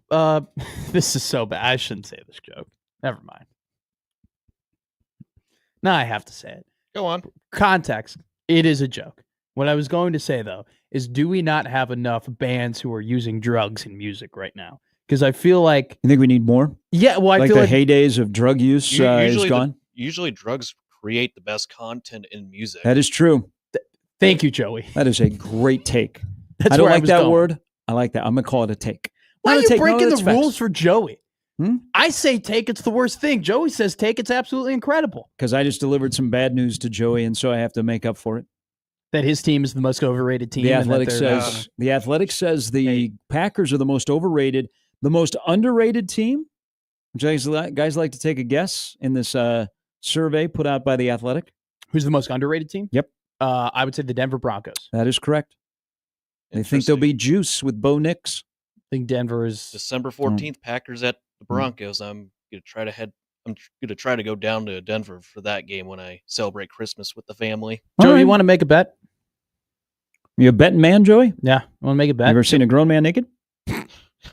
Do Packers? Where are we in Lambeau to begin, or we're in Soldier? December 7th, the same day as Nebraska Creighton in basketball.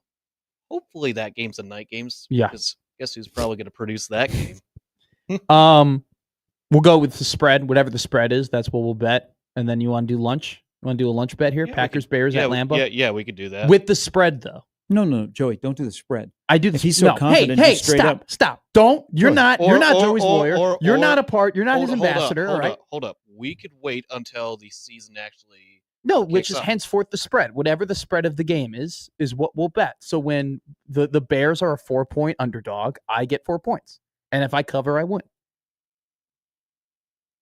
Is that the spread right now? No, that's kind of what I'm going off the top of my head. I think that'll probably be a 2.5 to 4 point game, depending on what happens in the season. Week just do straight up. Just do straight up. Gary, stop. Joey, hey, this ain't Joey's first rodeo. I know, but I'm allowing Joey. Let Joey negotiate for Joey.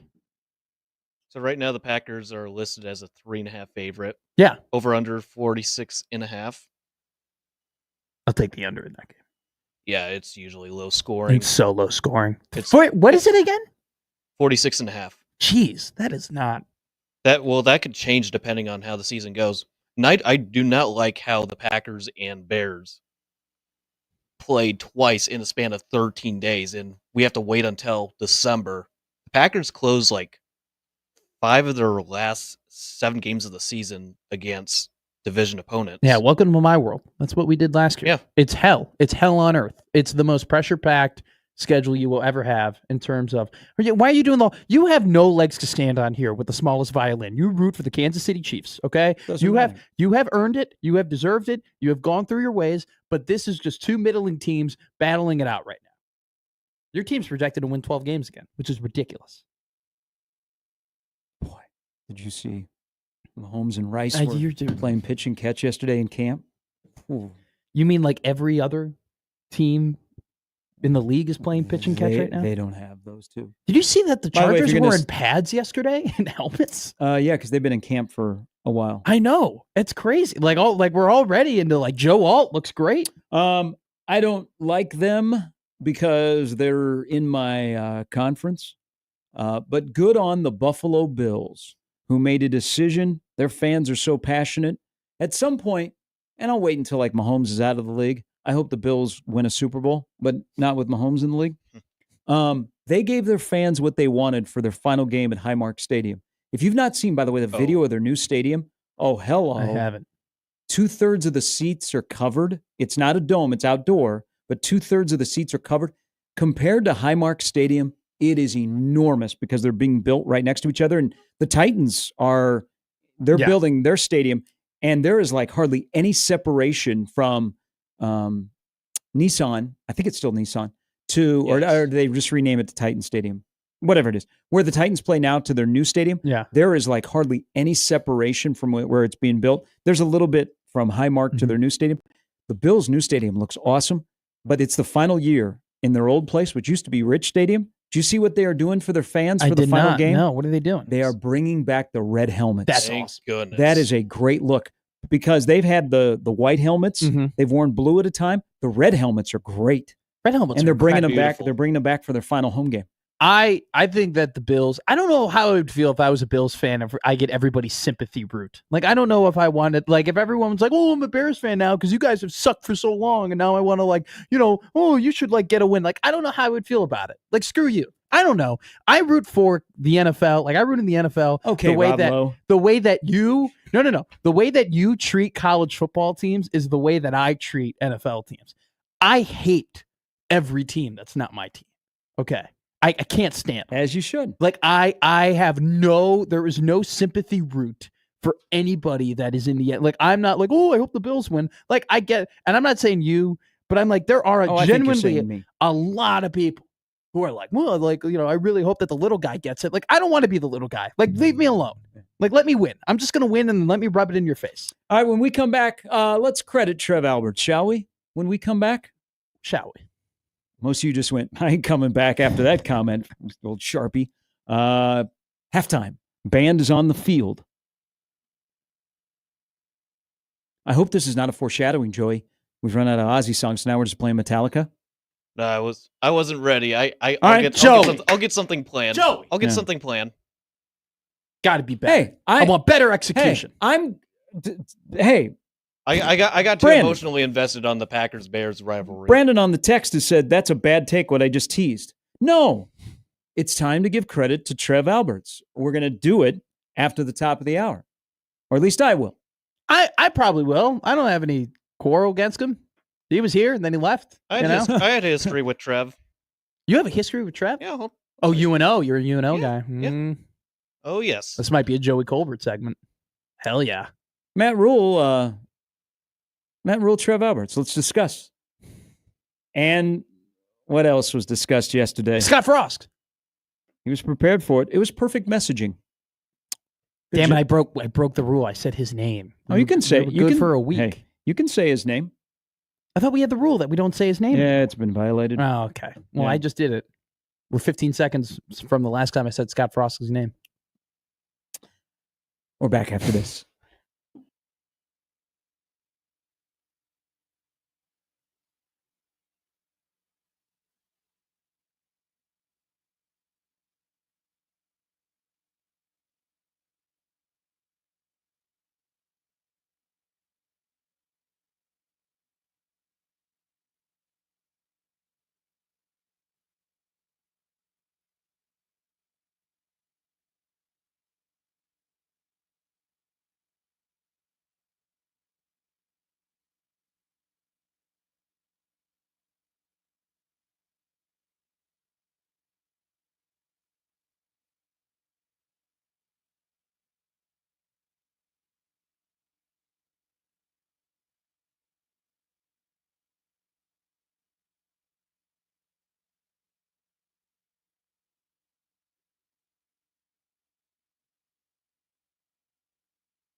All right, day 2 of Big Ten Media Days in Las Vegas.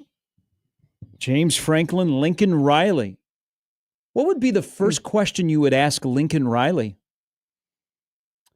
from USC? How is this season? I would ask Lincoln Riley, I go, you have been, or very early on in your career, you've had top quarterbacks, top draft picks, Heisman Trophy winners. The last couple of years, you haven't necessarily had that same production at the quarterback spot.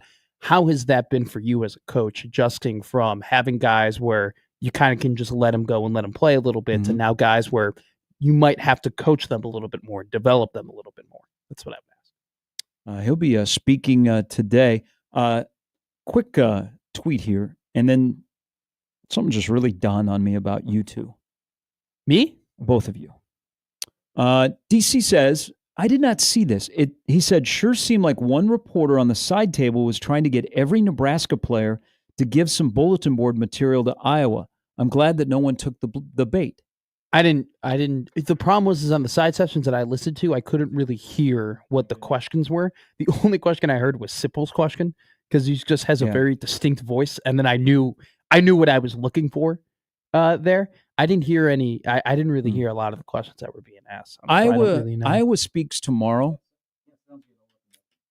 That might have been the answer to the question when Dylan was talking about. He was like, "Yeah, that Iowa loss really stings." That might have been a question about Iowa, that maybe they were trying to get Dylan to be like, "We should have beat Iowa," or "We can't wait to play Iowa," or something. I don't think you have to ask that question. There's one loss from last year that stings more than anything that bugs Rule and bugs that program and bugs Dana is the Iowa loss. He said it yesterday. But it's not like bugs us because we lost control of that game. I think with Rule, it's personal. I think Rule in the Iowa game is very personal. To other people, it's like, we choked that game away. I think Holgerson has even used the word the phrase choke that game away. Rule, it's personal. So when Nebraska's up 40 on Black Friday, they will onside kick in that game. But Iowa speaks tomorrow. This just dawned on me with both of you youngins. Mm-hmm. You know that you've only known one head football coach at Iowa in your entire lifetime? Kirk Ferentz? Yeah. It'll be his 27th season. Wow, even Joey got covered by that. Yeah. Yeah. Yeah. You guys have known only one 99. Iowa football coach as Kirk Ferentz goes into his 27th and might be his last season after he breaks the all-time Big Ten wins record. That's wild. I don't think Joey has, but I think I've only ever known one Kentucky football coach. Because how long has Stoops been there? Oh, no, you have. You're longer. Way longer? Yeah. Stoops is, I think this is year 13. He's the dean of SEC coaches. He's good call. 13 years. I don't think there's another coach like that where they've been alive. They've been the coach the entire time I've been alive. Mm-hmm. Now, the thing about this is honest here. I don't now that I'm very much into college football, and I love college football and very 31 days away. Well educated on Week it. 0. I have an incredible amount of respect for Kirk Ferentz and what he's accomplished, and he's an incredible coach and a great coach. But are you a Skur guy? No, I'm looking at a guy's record and what he's accomplished and saying that he's done a very. I mean, you can't deny he's done a great job. Giving him his flowers, but because he spends a lot of time over in Council Bluffs, he's got to keep it on the up and up. It's not true. Plus, when he goes home, you got to drive through Iowa, so you don't want to get pulled over. But if you say nice things about Kirk Ferentz on an Omaha Sports Talk Show, you're flying out to Chicago. You have to go through Carter Lake, Iowa. Well, I like Carter Lake. You can't avoid Iowa. None of us can avoid Iowa. We're on the border of Nebraska and Iowa. We're always around Iowa. Okay, you're from Iowa. You're saying more nice things about Iowa than I have recently. I'm saying nice things about the coach. Okay. I'm saying nice things about the coach. What I was going to say, though, is that I've never really considered, when I wasn't as into college football, never really considered Kirk Ferentz as being one of the top coaches and the top guys. That has never been his name has never been on the top of mind immediately when I think about college football coaches. He's not in the tier of the Sabans. He's not in the tier of the Osborns or the Bear Bryants or those elite level he's not there. But but it's incredible what he's done. He will become the all-time winningest coach in the Big Ten. That is kind of That's longevity. Yes, it is. Longevity goes away. And also, if they would not have adjusted the win percentage for the College Football Hall of Fame for Mike Leach, Kirk Ferentz would have been probably out as well. It would have been a stretch. Yeah. It would have been they would have had to have a really good year for him to do it. Okay, so yesterday, it came up. Okay, it came up. Thank you, Sip, for asking the question. Thank you, Matt Rule, for having perfect messaging and basically doing what he's done since he got here. He doesn't take cracks at the old coaches, okay, publicly. Mm-hmm. He talks about them, has talked to them. And yesterday he was asked by Sip. It was a good question. Rule was prepared for it. He knew this was coming. It was either going to come in Vegas or it was going to come next week. So he had his answer, and he hit it out of the park, okay? I don't know if everybody's ready to move on, but he's been very complimentary of the coaches that have come before him because he's studied them. I believe that has ailed some coaches previously is they don't study why Nebraska didn't succeed. Rule went all in on picking people's brains, whether they be media guys or former players, on what has gone wrong at Nebraska before he ever coached a game here. But he mentioned something yesterday. He said the right job for me. And then he went on how this job has evolved and how they're getting close to making this a great job. I want to, and he kind of did, he's kind of retrospective, and he mentioned Trev. You got to credit Trev for the words coming out of Rule's mouth, right job for me. I know this is not popular. I know people are, they're like, screw you. You know what? Talk about Omaha losing wrestling because of Trev. Has nothing to do with what Rule said yesterday. Is Trev gets credit for Rule making a comment like that because Rule got fired. Would have been easy to sit on that money and sit out a year, right?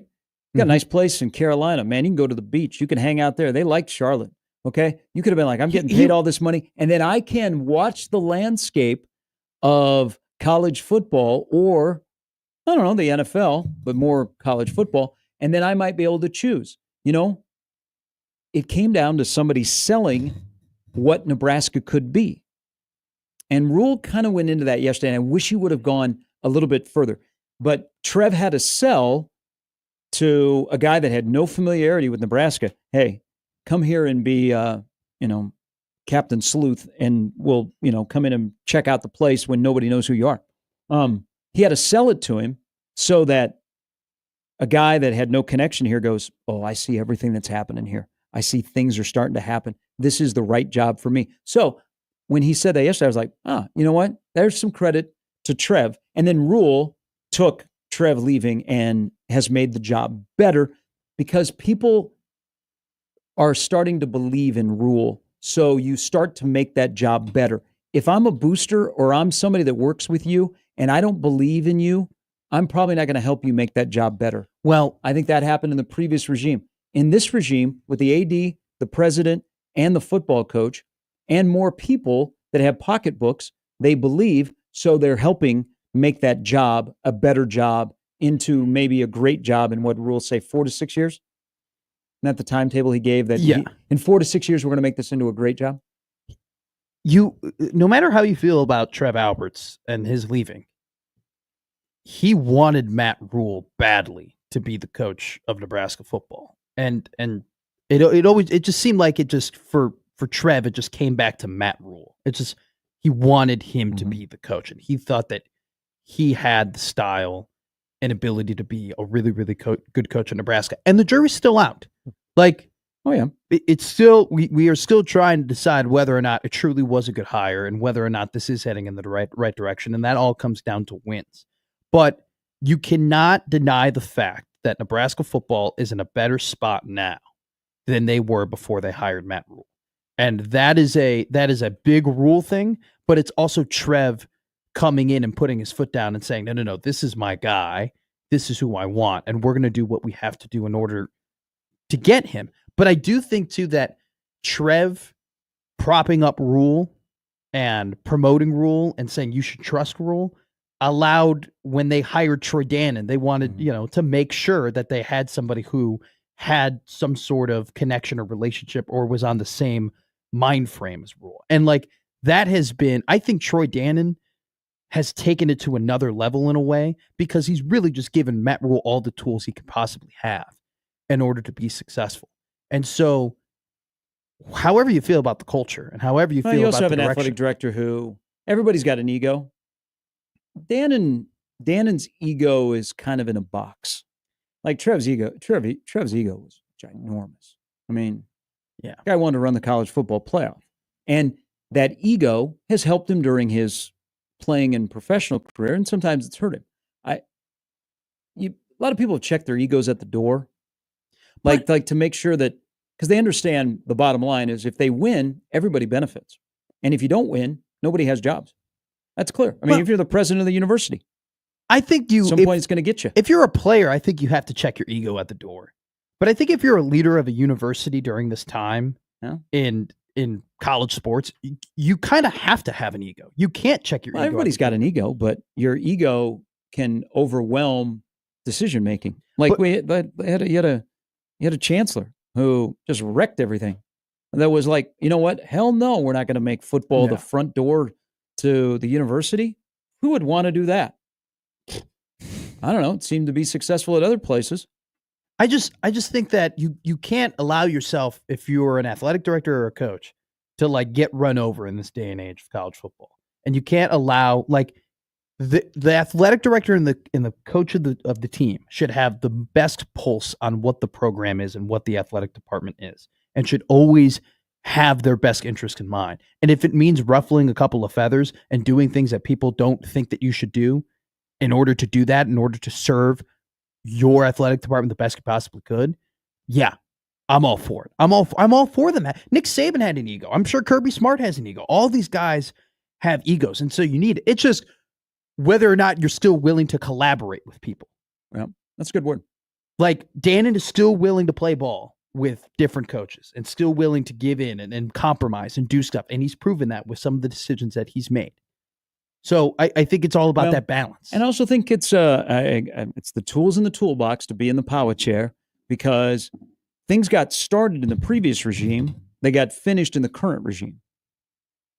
I mean, there were things there. That's a good point. But again, you didn't believe in the guy in the power chair.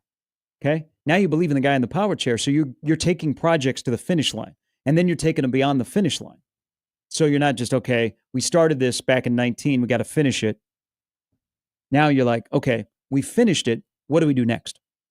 You know, because there were a lot of things under Scott that had gotten started, but there was either not enough to move it forward from his vantage point, or other people that believed in it that said, okay, let's go above and beyond.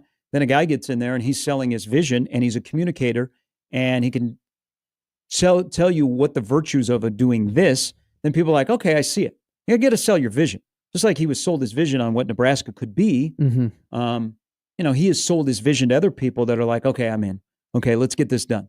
Let's finish this facility. Okay, let's do this. Let's rearrange the stadium. Let's stop a project. I mean, the guy is the football coach in Nebraska, stopped a project from happening because he's like, there's going to be a wide open part of the end zone, and there is wind, and maybe we ought to look at it a little bit different on how we're going to go about this plan. Sure.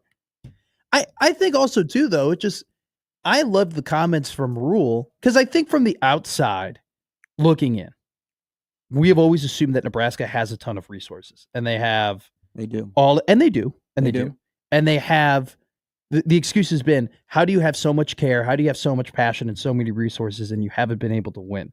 And I really do think it was a good thing that Rule kind of sat down, and the quote is, it wasn't a good job when we got here, right? That's the grabber. But if you listen to the full clip, he goes to explain like what some of the problems were, right? He's like, we didn't have as much financial backing as we do now. The facility wasn't fully built. The turf was beat up. The grass field was not good. We had, he pointed out, I think 47, knee injuries that they had like heading into like that roster and whatnot. Like he actually explained like, this is why things may not have been the best, but then wrapped it back around in the bones are there. I think that's one of his best quotes. We looked at this program and the bones to the mansion were there. We knew that we could build it into something.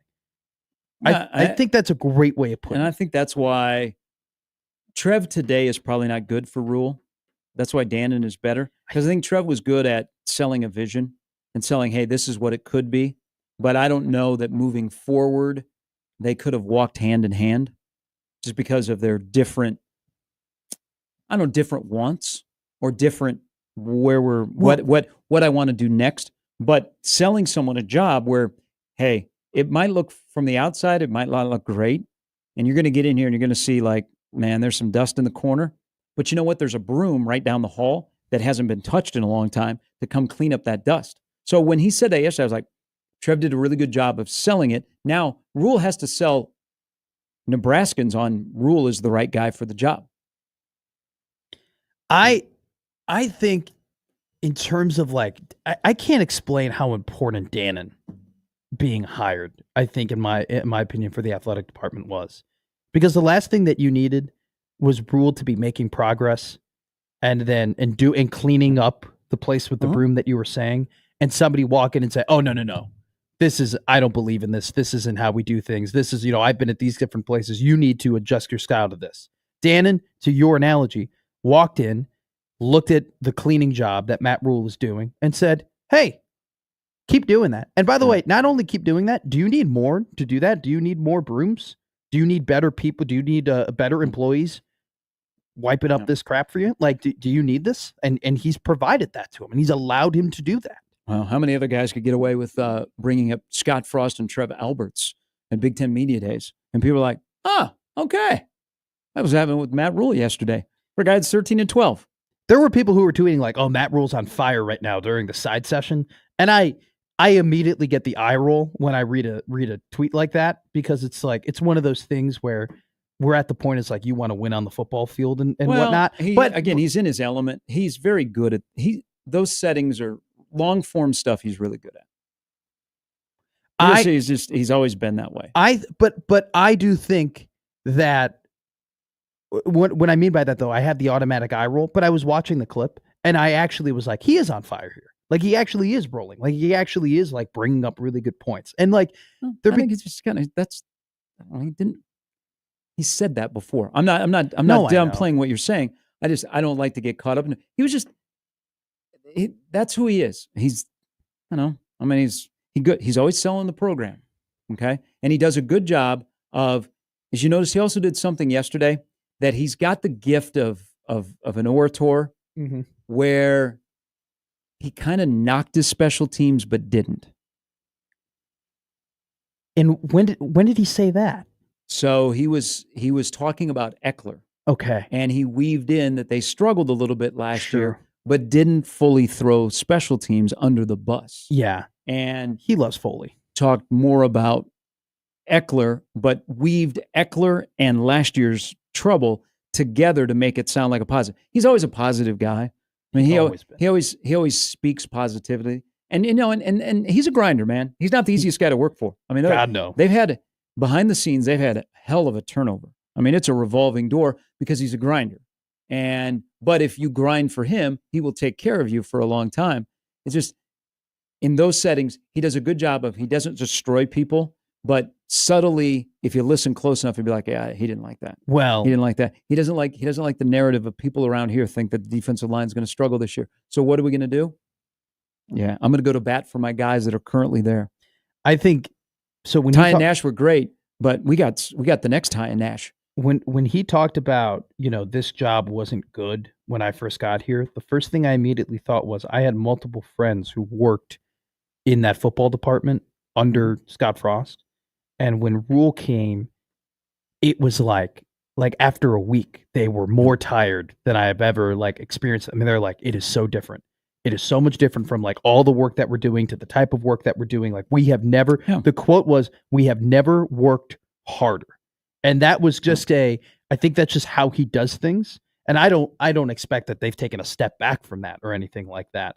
But it relays back into I guarantee you, when he stepped in there, he thought, all right, we have a lot of these people aren't used to working maybe at the level that we need to work to be a great program. And he's now put that in there. All right, take a break. We'll come back. We'll talk about Big Bert, who yesterday had himself a good day. I think he's learned something about success and being a head coach yesterday. Well, not just yesterday, but I don't know. Was he as brash? No, I thought he was good yesterday. I thought he was just. Was there anybody that was bad? I don't know. Did you guys know Locks lost the locker room. Did you guys know that Greg Schiano spoke yesterday? Okay, so he was on the panel. He was unmemorable, so maybe he was bad. Like, I don't remember one word that Schiano and Rutgers said. We're back with more Gary and Matt with Joey after this on 1620 The Zone.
think people get fired up to play Illinois this year?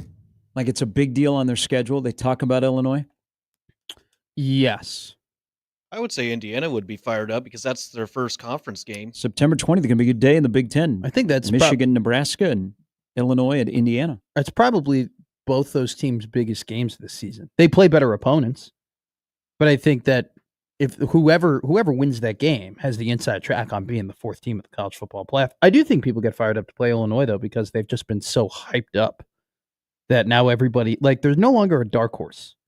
Like, it's now kind of the expectation that Illinois is going to be. Oh, you mean Illinois being a dark horse? Yeah, I don't think Illinois is a dark horse anymore. Because dark horse is like, oh, you don't really see them coming. Mm-hmm. Like I think it's been very well publicized now that they have a lot of returning guys, a ton of returning production, a head coach that has proven to be a winner, and they bring back a ton of dudes after winning 10 games. Like, I don't think there's anything dark horsey about that. I think they're expected to be really good this year. You know, he had a comment yesterday, and you know, he's still pretty brash. Maybe not as brash as he used to be because he's married, he's got a family now. Failed at Arkansas, which I think at certain places you cannot wake up on third base. Sometimes you have to go and hit a single and get picked off first. So guys learn from failure, and Bielema definitely had failure at Arkansas. He said something yesterday that is interesting to me if I'm getting into the mental part of coaches. He said, we define ourselves by adversity more than we do by success. So how do you deal with losses more than you deal with wins? I think that's a great point. I mean, because you're going to lose. I mean, you're going to have some failure, but how do you deal with that loss? What's your response to it other than, all right, now we're winning. Let's be some front runners, and only be good when we have success. And we just keep riding that wave. And then once we lose, then it just goes. But when you have a bad series or you're down, or how do you? Is that going to be the identity of your football team? And I thought that's a kind of almost the complete opposite of Bielema in the past, of how he looked at the game of football and being brash. And I'm just Bielema, and I had success at Wisconsin. We're going to run it down your throat.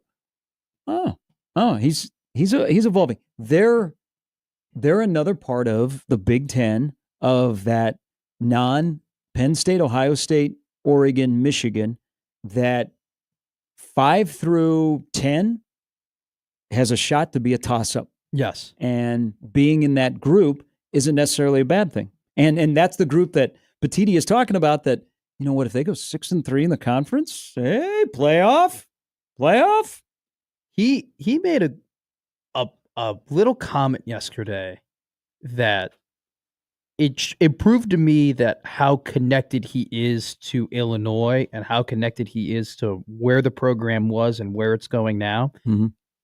You and I have talked about this briefly, but he said, when I got to Illinois, there were 4 kids from the state of Illinois on the roster. I want to just preface this. Like, Illinois football doesn't get any run in Chicago. Like people they do not talk about Illinois football. They don't talk about the Northwestern fan. No, I'm just saying, it's just like, you're not going to tune into 670 or 1000 or like WGN or any of these, and they're going to be like, oh, look at what the Illini are doing, or like, oh my God, Luke Altmaier is coming back. Like, no one reacted to that in Chicago. But the fact that Illinois had so many little players from Illinois on their roster during the Lovie Smith era did make it to Chicago. Like, that was a talking point. Like, that was a thing people were consistently discussing. And the fact that that occurred, like, was an indictment on the program. And so the fact that, like, he stood up there and was like, I immediately knew this was a problem, and I immediately solved it, and I now understand and recognize, like, how good the talent is in this state, and I made sure that I got that talent.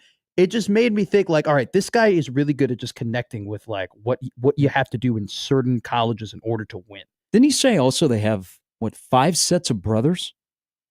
Well, they have the Kreutzes. They have Josh Kreutz and James Kreutz, who are Olin Kreutz's kids. I don't know any other. I think he said they have 5 sets of brothers on their team. Let me look at their roster. They've done that. The Browns were brothers, Sidney Brown and Chase Brown, who both got drafted. And then there's another Brown on their team. They have Hudson Clement and Murphy Clement. They're brothers, so that's 2 sets of brothers. They have the Scotts, Zanai Scott and Xavier Scott. This is crazy. Yeah, I think it was 5. They got 5 sets of brothers. And then, 3. I have 3. I found 3 sets of brothers here. That's crazy, actually. Cody writes in to the Equitable Bank inbox. Good morning, fellas. Listening to your frustration about Rule of Media Days, not talking about play and just going to the leadership, my personal opinion is, yes, it would be great to hear more on the players' improvement, which will probably happen next week when it's just local media. But I do appreciate that he shows up prepared for the event and actually has a plan. If anyone remembers the 2022 Media Days, this is a welcome change. All right, hot damn, let's question. I disagreed with one thing that he said. No, you cannot. Yes, this I is can. a feel-good day. No, it's a feel-good Wednesday. I vehemently disagree with one thing that Matt Rule said yesterday. He said, there are some games last year that we just weren't good enough. We just weren't good enough to win. Okay. I agree that he's talking about close losses. Yes. Yeah, it was 56-7 was not a game. No, I know. Referencing. I know. But I don't think not being good enough to win had anything to do with the collapse at Iowa. Like, I don't think I disagree with that. Like, I don't think being good enough to win was a problem and you're just playing awful football against UCLA. Like, I don't think being good enough to win had anything to do with a close loss to USC. Like, I think you were good enough to beat Iowa. I think you were good enough to beat UCLA. I think you were good enough to pull out a late win against USC. Like, I don't know how I've been trying to juggle with the fact how I feel about that comment. Well, they just weren't good enough to win. I mean, you got to be good for 60 minutes, and they opened the door. I mean, I guess and probably had a different reaction. I was more of how they were going to correct five losses last year by 8 points or less, because he tied that back into Dillon. Mm-hmm. I mean, they weren't good enough. They weren't good enough at the end of the game against Iowa.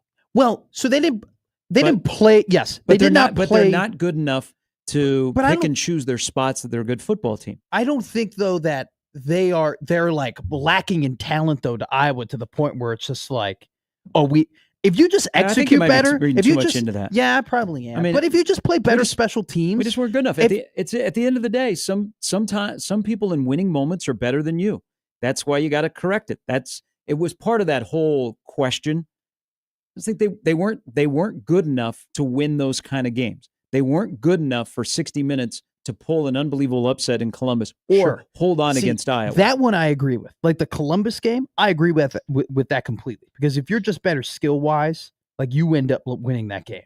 But I don't think skill has a lot to do with Isaiah Garcia-Cascaneda just not catching a punt. And then on top of not catching a punt, not saying poison, nobody touch it, get away from it. I still think that there were just some plain old execution errors and just mental, not you're not fast enough, you're not quick enough, you're not. I think they're skilled. They were skilled enough to beat Iowa. They were skilled enough to beat UCLA. A wide receiver against Iowa that did not come down with a 50-50 ball. There was an overthrow of a guy that was pretty wide open. I mean, my view on that comment, sure. I'm not.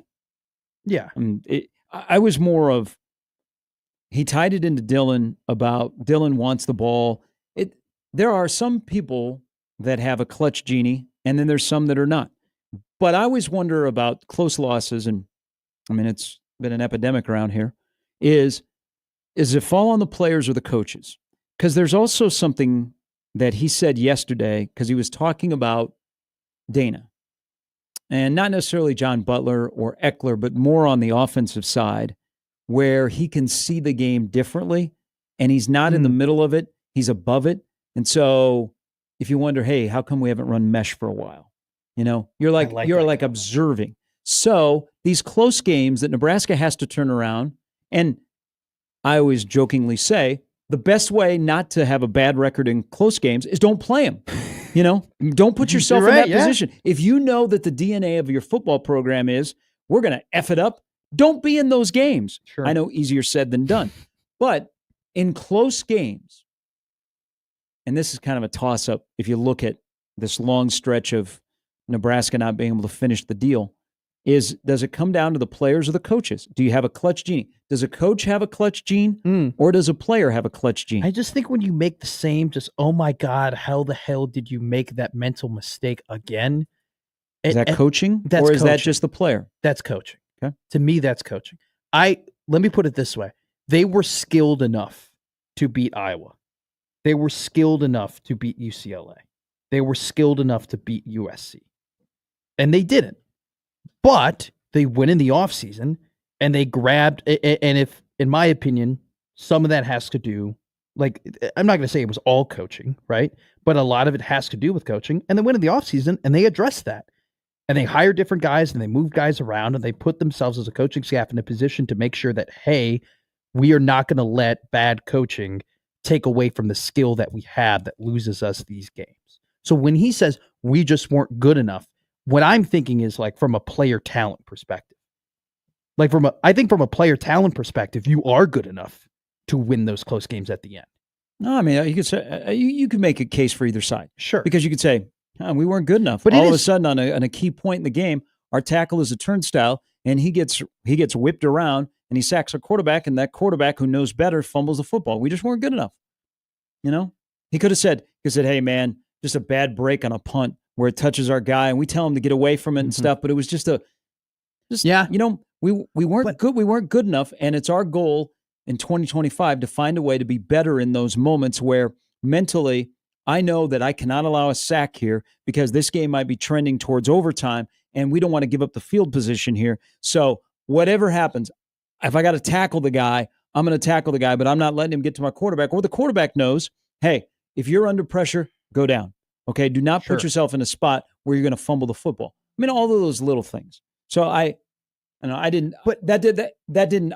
When I heard that comment, I was like, yeah, right. We weren't good enough. We weren't good enough on headsets. You know what? We weren't good enough. My first game at Nebraska, coaching in Minnesota, make the right call in those moments. It happens. Now, how do you learn from it? All right, so you don't have 5 losses by 8 points or less. I actually think Nebraska will have a winning record in 1-score games. I don't think they'll play as many, but I think they will have a winning record. I'm not ready to. I don't know. It's just so hard for me because I'm just always going to be in the camp of like I got to see it to believe it. Yeah, but I mean, and that's the one thing about the close losses is that we are at the point though where this isn't like this is also a Matt Rule problem too. Like it has carried over from coach to coach at this point that this is something that happens to them more often than it happens to most teams. I think though you should be encouraged. You should be encouraged more than ever though that they have actually gone out and tried to have solved the problem. Because they went out and they hired a former head coach to be their offensive coordinator. They tried to solve the problem of not playing in those 1-score games. Let's accumulate enough talent and enough knowledge that we don't put ourselves into the late game situation. Or if we do, it's the unit that people don't talk about enough that is going to bail us out. And that being special teams. Because if you go through the Stu Manji list of close losses, there's going to be almost in every one of them some special teams faux pas during that game that you went, they would have just made that field goal or made that punt or not given up a punt return or kicked it to the right person. So what do? You go out and you say, you know what? We got to fix that because nobody is anybody saying, hey, we had a Dana Holgorsen. That's a +2 on the WAR. Hey, we got John Butler. John Butler's competitive. No. John Butler, you know what? He's Cheesecake Factory guy and the way he looks at football. Well, I'm just you know what? I like 6 options. Okay? Nobody says, hey, that John Butler, that's a +2 on the WAR. No. But now we're getting into this reference of, hey, Mike Eckler is worth 2 wins. Right? Oh my God. Yes. I mean, he is the factor. Huh? When people talk about close losses of trying to fix that. But when people talk about, hey, why am I optimistic on Nebraska? It really comes down to, hey, they hired the special teams coordinator from Tennessee. And it's wild because isn't that ass backwards? Well, it's wild because you don't know who the kicker is going to be. You don't know who the punter is going to be. All right, the punter might be a guy that just showed up. Okay, they got into the country. You have 3 guys that are kicking for the job. No one knows except internally who's returning kicks. Yeah. Okay? It's the power of Mike Eckler. It's the power that Dana Holgorsen is going to fix this offense that he'll make Dylan better. It's kind of role reversal of what we've had around here in a while. I don't think anybody's saying that about Butler, but they're saying it about the OC and the special teams guy, but definitely Eckler. Like the discourse on Eckler is crazy. It's a little out of hand. If I'm being honest, there is more belief in Mike Eckler is going to fix things, and I don't know if that's in part because Ed Foley sucks so bad. Okay, because Ed Foley was so bad at his job. He was terrible at his job. He was awful. You know what? Joey Colbert could walk in with an upright pulse and a message, and they would be a little bit better on special teams. Do you remember in the early stages of Matt Rule at Nebraska, in like year one, he talked about, we're going to be dynamic on special teams. And then I'm pretty sure everybody does that comes in here, Matt. But Garrett, they all say, you know what? Hey, if you want to get on the field first, you got to excel in special teams. Garrett. That lasted about 3 or 4 games. It was the first return from Ramir Johnson in Minnesota, where he got it over the 50-yard line, and everybody was like, "Holy crap, Nebraska's actually going to be able to execute." All these coaches that come to Nebraska go to the lake to talk to to Coach Osborne. Okay, they're like, "Just bless me and tell me what I need to do." They don't listen. They don't say, "Coach, tell me about your special teams philosophy." They're all like, "Man, what was it like running the triple option? You know, what tell me about that fullback. Tell me about that walk-on program." They never go, "Coach Osborne," as they're in front of him, and T.O. is standing up. And they go, "Coach, tell me about why you were so good in special teams and why special teams were so important." They leave the house. They leave the lake. Okay, they've had a nice meal. They say, "Thank you, Nancy. Thank you, Mike. Thank you, Coach." They leave, and they're halfway down the driveway, and they're like, "Damn, have you been in the room with these guys? Have you been at these dinners?" I should have asked him about Dana Brinson and Tyrone Hughes and Chris Brown and Greg Barrios and Dale Klein. How come I didn't do that? Well, Lance Gray. Oh, my. Let's see. No, I don't think did Lance Gray play for T.O.? He might have been a Solich guy. Hey, Coach Sharp, you talked to you mentioned that you talked to Coach Osborne and you guys had a dinner. I'm just wondering, if you don't mind, if you want to share some of the things that were said, during it. Is there anything that Coach told you specifically about this job? And then what do you say? You go, "Well, I'll keep that, close to the chest. Obviously that's between me and Coach, but it was an incredible honor to sit down with Coach and learn what he has to say. And man, I tried getting him on the staff. He's still sharp as a whip. He's still there in his older age. And man, I'm so lucky to have him around." That's what they say. That's what they've all said. Credit to T.O. T.O. was analytics before we ever knew that word. Sure. Because he had the philosophy, if you returned a kick to a certain yard line, this percentage you were going to score. But if you didn't get it to a certain yard line, and he was like the 26-yard line or something on a kickoff return, your odds of that drive ending in a score were blank. I mean, he had it all broken down that they had to get the ball to this yard line on a kickoff, and then they'd be able to score. And it was like a that's actually, I did not know that. That's quite a genius. He doesn't know. I don't know nowadays if people, when they sit down with him, that they don't really get into football, but we had him on the show, and Damon, of course, was a special teams guy, so he knew that philosophy, and he had T.O. explain it, and it was fascinating because he had it broken down like he had this happens if we get. I'm pretty sure it was the 26-yard line on a kickoff return. We were going to score like 78% of the time. But if we didn't get it to the 26, our chances of scoring on that drive were only going to be like 40. Well, I think, and then he had something about flipping the field that led to more. He was always after hidden yardage. Like these are yards within the game that nobody talks about. Well, that if we can win that phase and get those yards, we got a better. We were out there to help ourselves. Well, Ed Foley he also had some dudes that were returning kicks and kicking and punting too. Well, so Ed Foley said that too. He was like, "We want to make sure that when we get a punt, we return it for 10 yards because that's essentially getting a first down." Yeah, and then they never did that. They would just fair catch everything. Yeah, they had a 2-year tribute to Santino Panico. Okay, that's what they did. All right. Coming up at the top of the hour, John Walker will join us. Change from Big Ten Media Days. Yes. I should have sent John out there.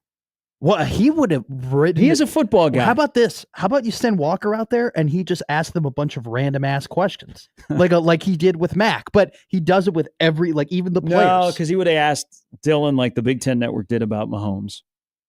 Are you going to cut your hair? Who the hell asks him that? Yeah, are they going to cut his hair? What the hell? Dylan Ryle is excited to play in Kansas City. What was the question about grass?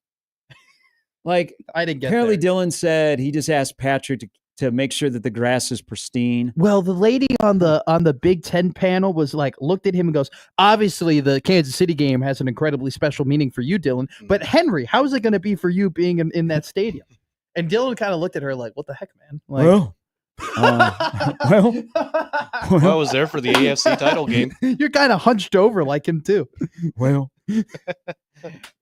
Also, Brandon Vogel from CounterRead.com. It's different. It's overwhelming in Vegas. On 1620 The Zone.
Oh, I just saw why the Big Ten media days were not in Indianapolis. Yes, it's not the Future Farmers of America, but it's something adjacent to that, right? Where it's a kid development building program. Pentecostals. Okay. Yeah. What is that? That's usually one of the religions.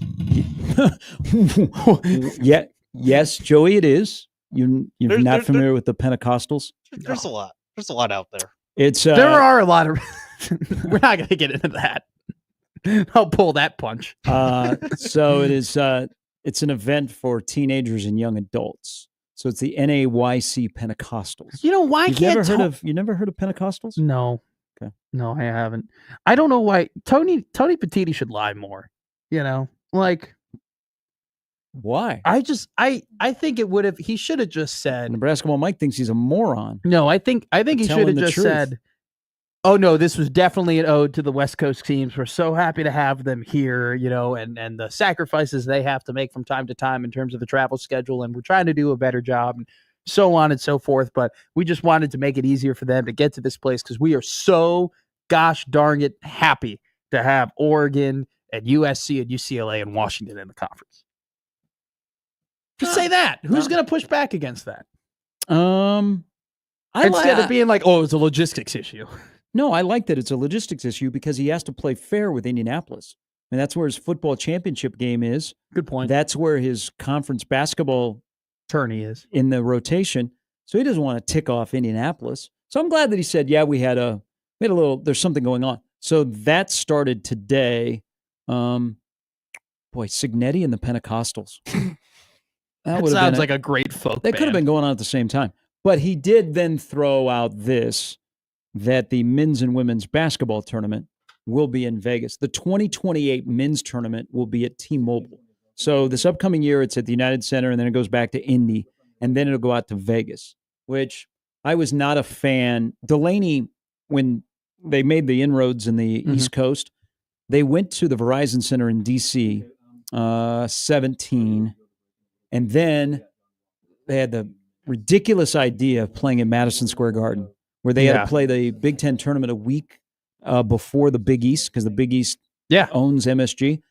I thought, come on, man. This should be, your conference basketball tournament should be Indianapolis, Chicago, and then maybe jump to, like they did a couple years ago, to the Target Center or the Chi. I'm disappointed in my hometown when it comes to the Big Ten. Why? Because of their football program? No. And their basketball program? Okay, their football program won the goddamn Big Ten West twice. Okay, it was one of the best teams in the country in 2025. Also, the basketball program. Did you hear Signetti yesterday? He said, let's just talk about this season. Basketball program has made the NCAA tournament 2 out of the last 3 years and probably could have made it last year if Brooks Barnheiser didn't get hurt. Regardless, I'm just disappointed that you don't blow a 20-point lead at home. We all knew that was going to happen, though. That was coming. I mean, that was a game that Northwestern was going to lose all the way through. Regardless, what I'm saying, though, is that I just feel like there's just not like a lot of, like, I don't feel like Chicago's a really like a Big Ten town. Like, it just doesn't, just my experiences there, I've just never really thought that it was like, man, we're all about the Big Ten. We're all about like Michigan and Ohio State. Like, a lot of the people who live there go to those schools. Like, went to Michigan, went to Ohio State, went to Northwestern, went to Illinois, went to Nebraska, went to Indiana. But I just never ever thought there was that whole, like, there was that joint group, like this conference relates to our city so much.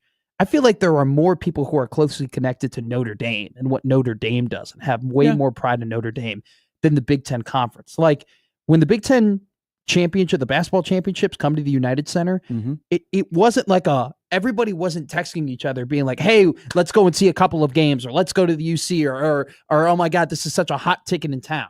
Like, it really was. Like, the United Center, especially in the early rounds of the Big Ten tournament, was really empty. Like, and there really wasn't that atmosphere there. I don't know. There's a lot of people who went to Big Ten schools there, but it's just not I don't know. There's just not that pride. I think it's because of the Big Ten team that you root for that's in that town that I don't think doesn't feel fully, like a Big Ten program. I don't think it's fully Northwestern's like ACC. fault. Because it's probably where we're going to end up being, if we're being honest. Did you say we? You got something? Or Northwestern, sorry. Got something in your pocket over there? Where Northwestern is end up being. I don't like that. I don't like the conference basketball tournament going to Vegas. I know everybody goes to Vegas. That's a great week. It's championship week there. You know, the Pac-12 used to be there. I don't know if they're still there or not. I think it should just be in Indy all the time. Yeah, Indy's a great spot.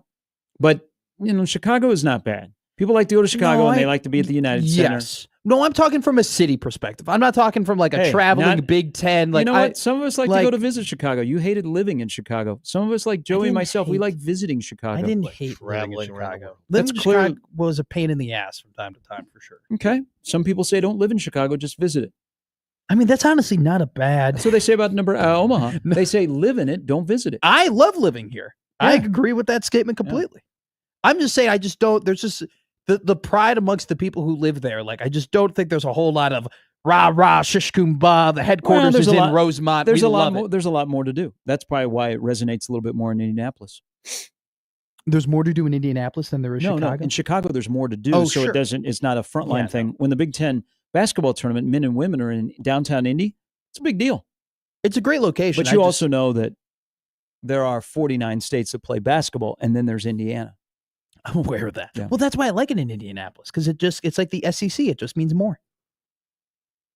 Look at that. You've jumped on the SEC bandwagon. I've not. You tell me that I'm quick to conclusions. You are the quickest to conclusions when it comes to my sentences. I'm glad that you're just going to be a tourist of Chicago. You finally realize, man, I don't want to live there. No, I haven't realized that yet, but I very much enjoy living in Omaha. But I'm just telling you, it's just nobody in Chicago is like, man, we're the Big Ten city. We love hosting stuff. Like this is where the best teams of the Big Ten come to decide their champion. Like nobody's like that. They're like, oh, Kirkwood is a nice bar that hosts Indiana and Nebraska people for their football games. Let's go there and watch the game. Oh, I want to go to High Runner in Lincoln Park because they're a Michigan State bar. Like I'll go and watch my team there. But nobody's like, man, like. Poll question, is New York City more of a Big Ten town than Chicago? No. God, no. Go watch a college football on a Saturday in New York City. I mean, almost every bar has an association because they're alumni, and so many people live in New York. It's pretty great. I think New York City, better Big Ten city than Chicago on Saturdays. Not they have Rutgers. Close.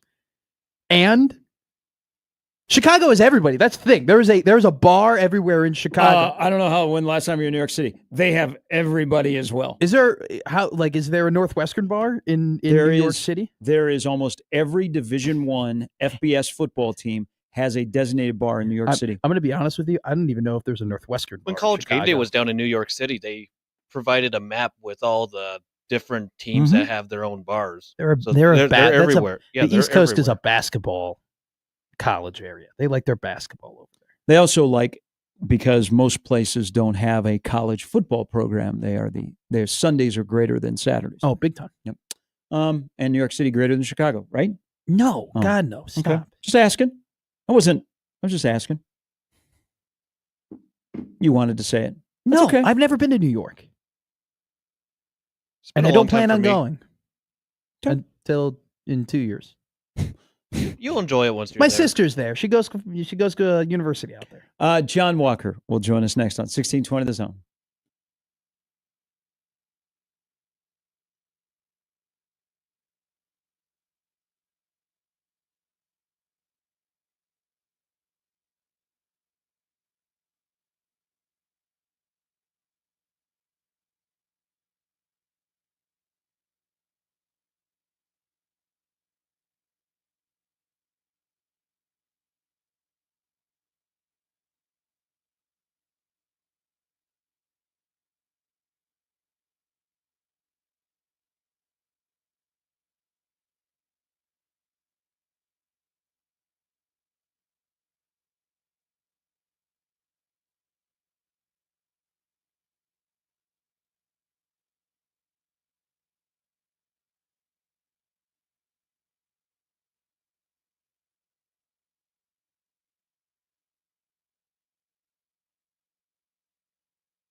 This is an Ozzy song that is outside of the box.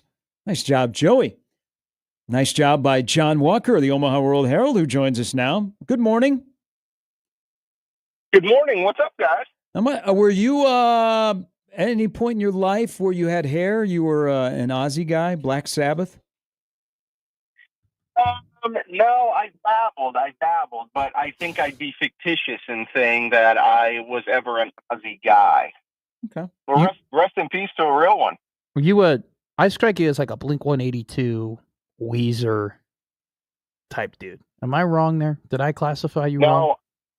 Yeah, man. I listen to a lot of hip hop. My girlfriend has expanded my taste over the past handful of years into a lot of like niche and nuanced pop.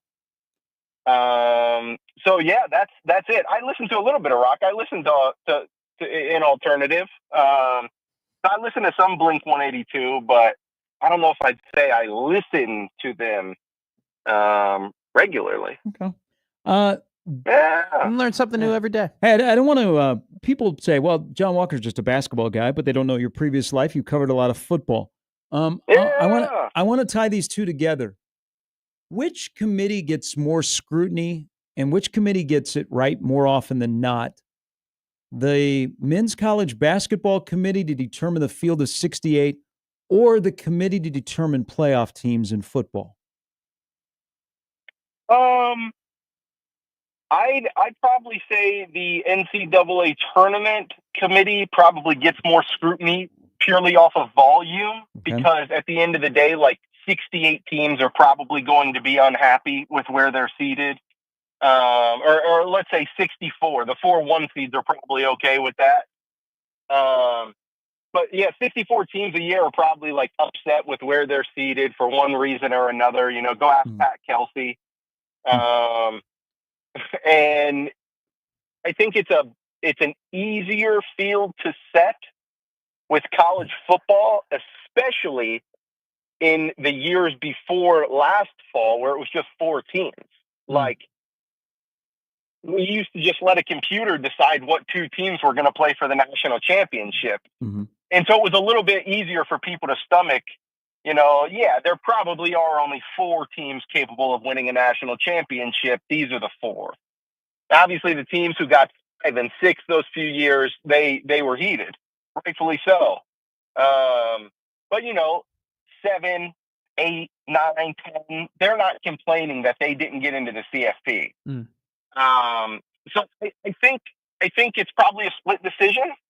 Yeah, college, the NCAA tournament committee probably gets more scrutiny off of volume, and the college football playoff committee has probably gotten it right more often because there's not as much to get right. I'm gonna have you put your GM hat on here. Okay. What is a harder archetype of player to develop, in your opinion? You're just standard kind of big man from college to the NBA, or is it harder to develop a younger, smaller guard who you're trying to have them become a shot creator? What is harder to develop? Your skilled young guard or your big man? Yeah, it probably depends a little bit on the pieces you already have. Sure, great point. But you can scheme someone open, you know? Like if they're heady enough as a guard, you can run them a set that gets them open. They can ineffectively be a shot creator, you know, in a few different ways.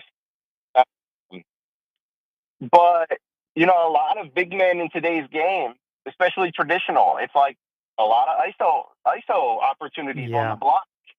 Like, you can only scheme so much, but at the end of the day, like, there are going to be 2 bodies bumping together right below the basket, and you've got to have either the bigger or the stronger body. So probably a little bit harder to develop a traditional big man. But we'll see. It kind of seems like we're headed that way. I talked to Jay Billis before the NBA draft. just some of the Omaha guys, including Ryan Kalkbrenner, and he said, like, yeah, it's weird that in 2025, running backs and big men are back in their sports. And I was like, yeah, that's a good point. So I don't know what that means for guys like Edey and obviously Kalkbrenner and Klingon. But in some capacity or another, a traditional big is back. But I still think that position is a lot harder to one-for-one develop than it would be a point guard or a two. Do you think it was a good thing that Ryan Kalkbrenner at times had trouble sealing guys out in summer league? Because that's never really a problem he had to endure in college basketball, and now he's like he had a tough time when they were trying to post him up of like actually getting to the point where you can throw the ball to him. Do you think that might be a positive? Yeah, it's kind of two-pronged. Yes, obviously Ryan Kalkbrenner has to do a better job sealing. Yeah. One-for-one matchups. That's kind of what I'm talking about. Like at the end of the day, it's person v person. You've got to win the matchup. And nobody, you show up for a Tuesday night game against DePaul, and God bless DePaul, but that Ryan Kalkbrenner is very, very capable of going off for 25 casually because DePaul doesn't have a matchup. Well, I promise you, everyone in the summer league is trying to get theirs, right? So they see the 7'1" guy as an opportunity. And so they're working in that regard. And then teams are fronting him as they've done, his entire career. So it's a little bit two-pronged. But the thing is, yes, some of those opportunities that he didn't capitalize on, he can now sit down with the Charlotte Hornets coaching staff, their video department, whoever, before the season, because as we know, guys, he's going to have ample opportunity early to see the floor with Houston or with Charlotte's center situation right now. So he can now sit down with the coaching staff and say, okay, here's how we're going to do this and this and this. And then the last thing real quick, guys, the floor is going to be drastically different come October, come November, come February for him than it is throughout the summer league, because the Hornets will have the gravity on the perimeter of LaMelo Ball, of Con Knipple, of Brandon Miller. So, you'll have more opportunities. But then at the same time, what do you do when Jokic comes to town? What do you do when the Mavs come to town and Anthony Davis is there? So it's good that you can kind of get exposed in the summer league. That's partly what it's meant for. We'll see how it helps him come October. So I like this conversation about traditional college basketball big men, whether it be Edey Kalkbrenner, even a Hunter Dickinson, who like to drop outside and shoot threes. So you just brought up Jokic. So we talk about traditional big men that play down low, back to the basket, kind of changing from the guys that were 7 foot that stood out on the perimeter. How would you describe Jokic's position in today's basketball? Unicorn. I think that's the only way to do it. I really do. He is his size with his ability. At least he's unlike any player I've seen in my lifetime.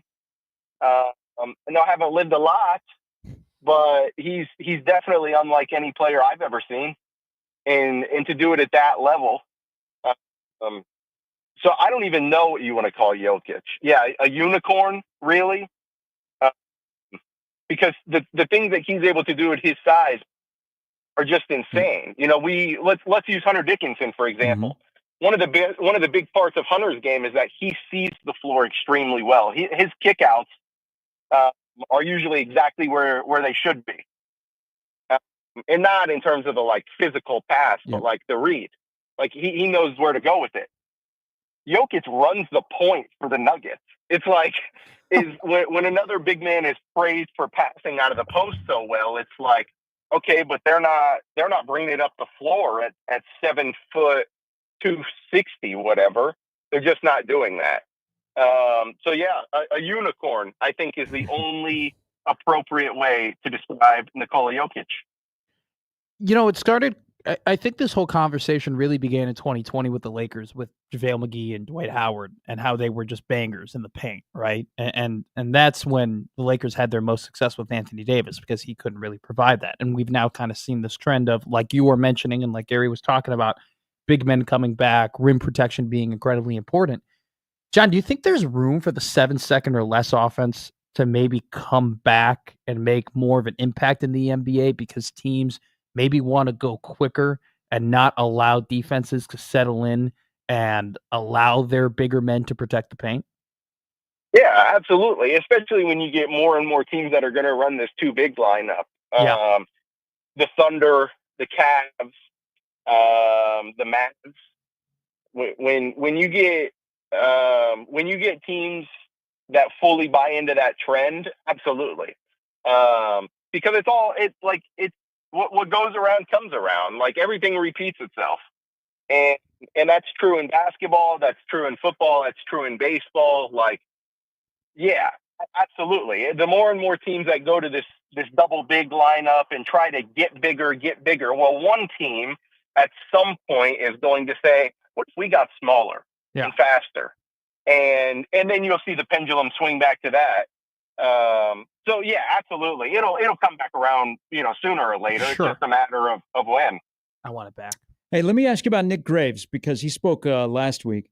I didn't realize. Yeah. I didn't realize, like, basically Charlotte walked the ball up the floor, and all of a sudden he comes to a track team to play, which is probably fits his personality better. You wrote about it, but how will the adjustment go? Because they were really, really slow last year at Charlotte, and that's not even in the lexicon of Greg McDermott.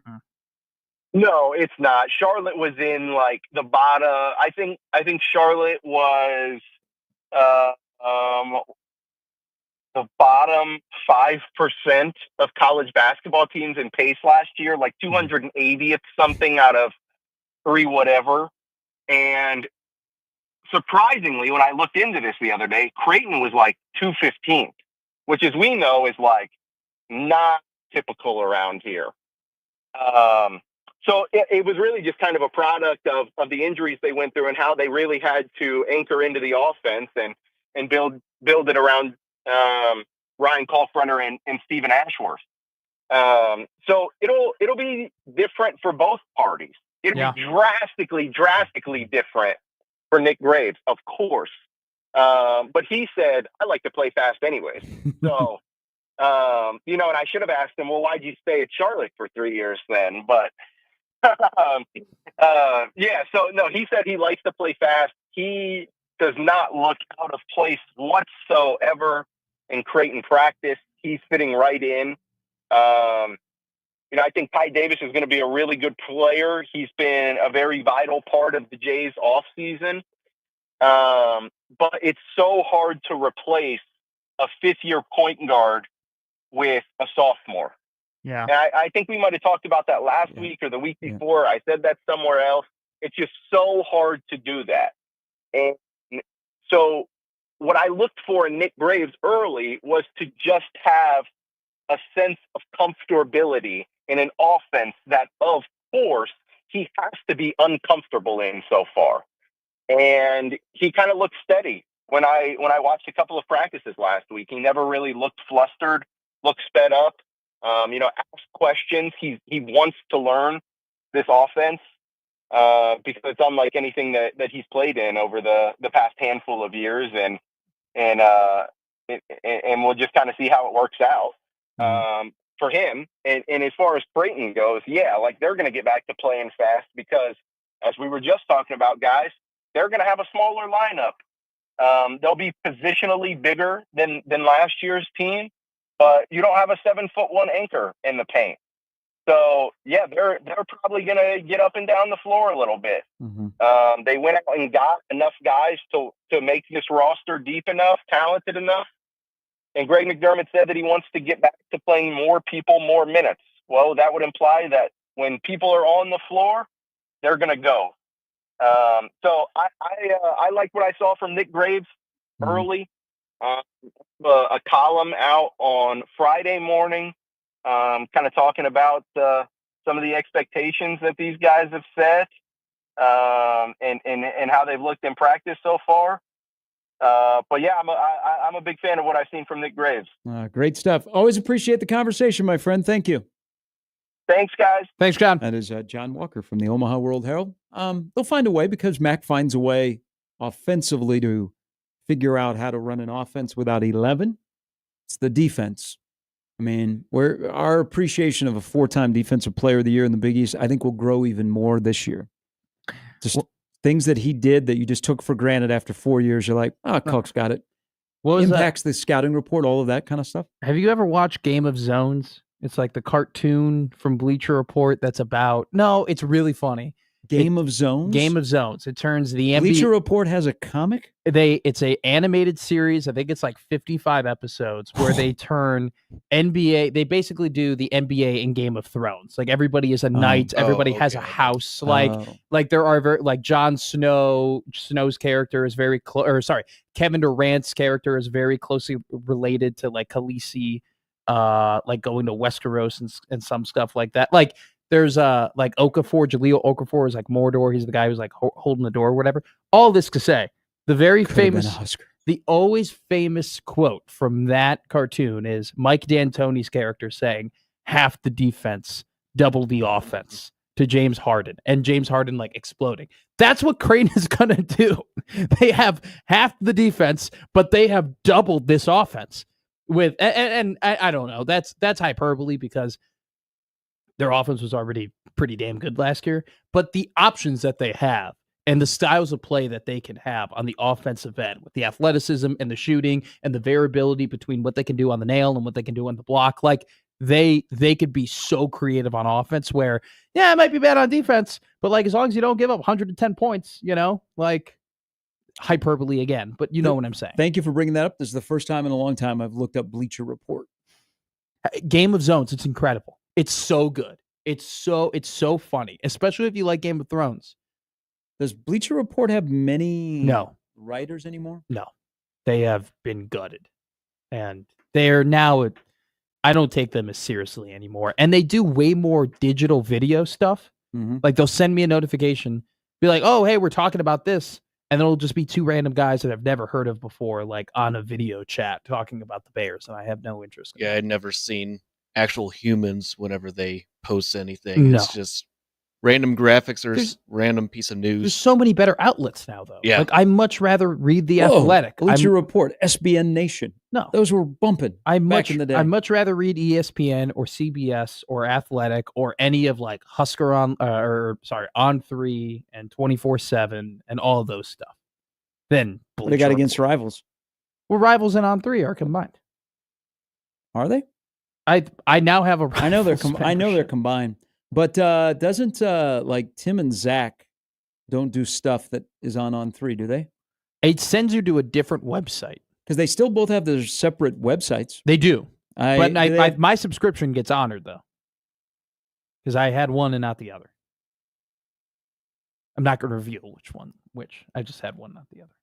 You had On 3? Yeah, I did. Yeah. When On 3 came on board, they gave out free subscriptions to every media person in the world. I didn't get that. You weren't in the media. I wasn't in the media. Yeah. I just did the $1 for a whole year. And then that was a great deal. And then I've been holding on. I've just like, all right, whatever. It's you used to get the $1 I'm a student discount? No, but I am going to get it for Sunday NFL Ticket. Still got that UNL EDU address? Damn right I do, boss. Damn right. There you go. All right. You can mooch off it too if you want some. You just gotta play by my rules. My team is on all the time. I have to worry about out of market. I did not realize I had to worry about out of market until 2020. I just have to root for the Packers and not play the same time and channel as the Chase. Because then I know what's going to happen. I'll have to go somewhere, but thankfully NFL Sunday Ticket has solved that issue. Hey, you can't come over and watch games. No. You're not invited. I just get it off from my stepfather. Okay. You're a mooch. That's okay. Hey, we're in our 20s. That's what we're supposed to be. Hey. Your time of being 20s is like Connor Happer said. It's time to be in debt, and it's time to be a mooch. I always I tell people when they offer me a stick of gum, I said, can I get 2? Because what happens if I meet a mooch along the way? You are the mooch. Brandon Vogel from counterread.com. Still to come. His thoughts on what happened in Vegas Look at Signetti. Hey, so he does cocky. not want to be there. So cocky. That's good. Go IU. Beat ODU. Kennesaw State and bumfuck. What else?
How you doing, streamers?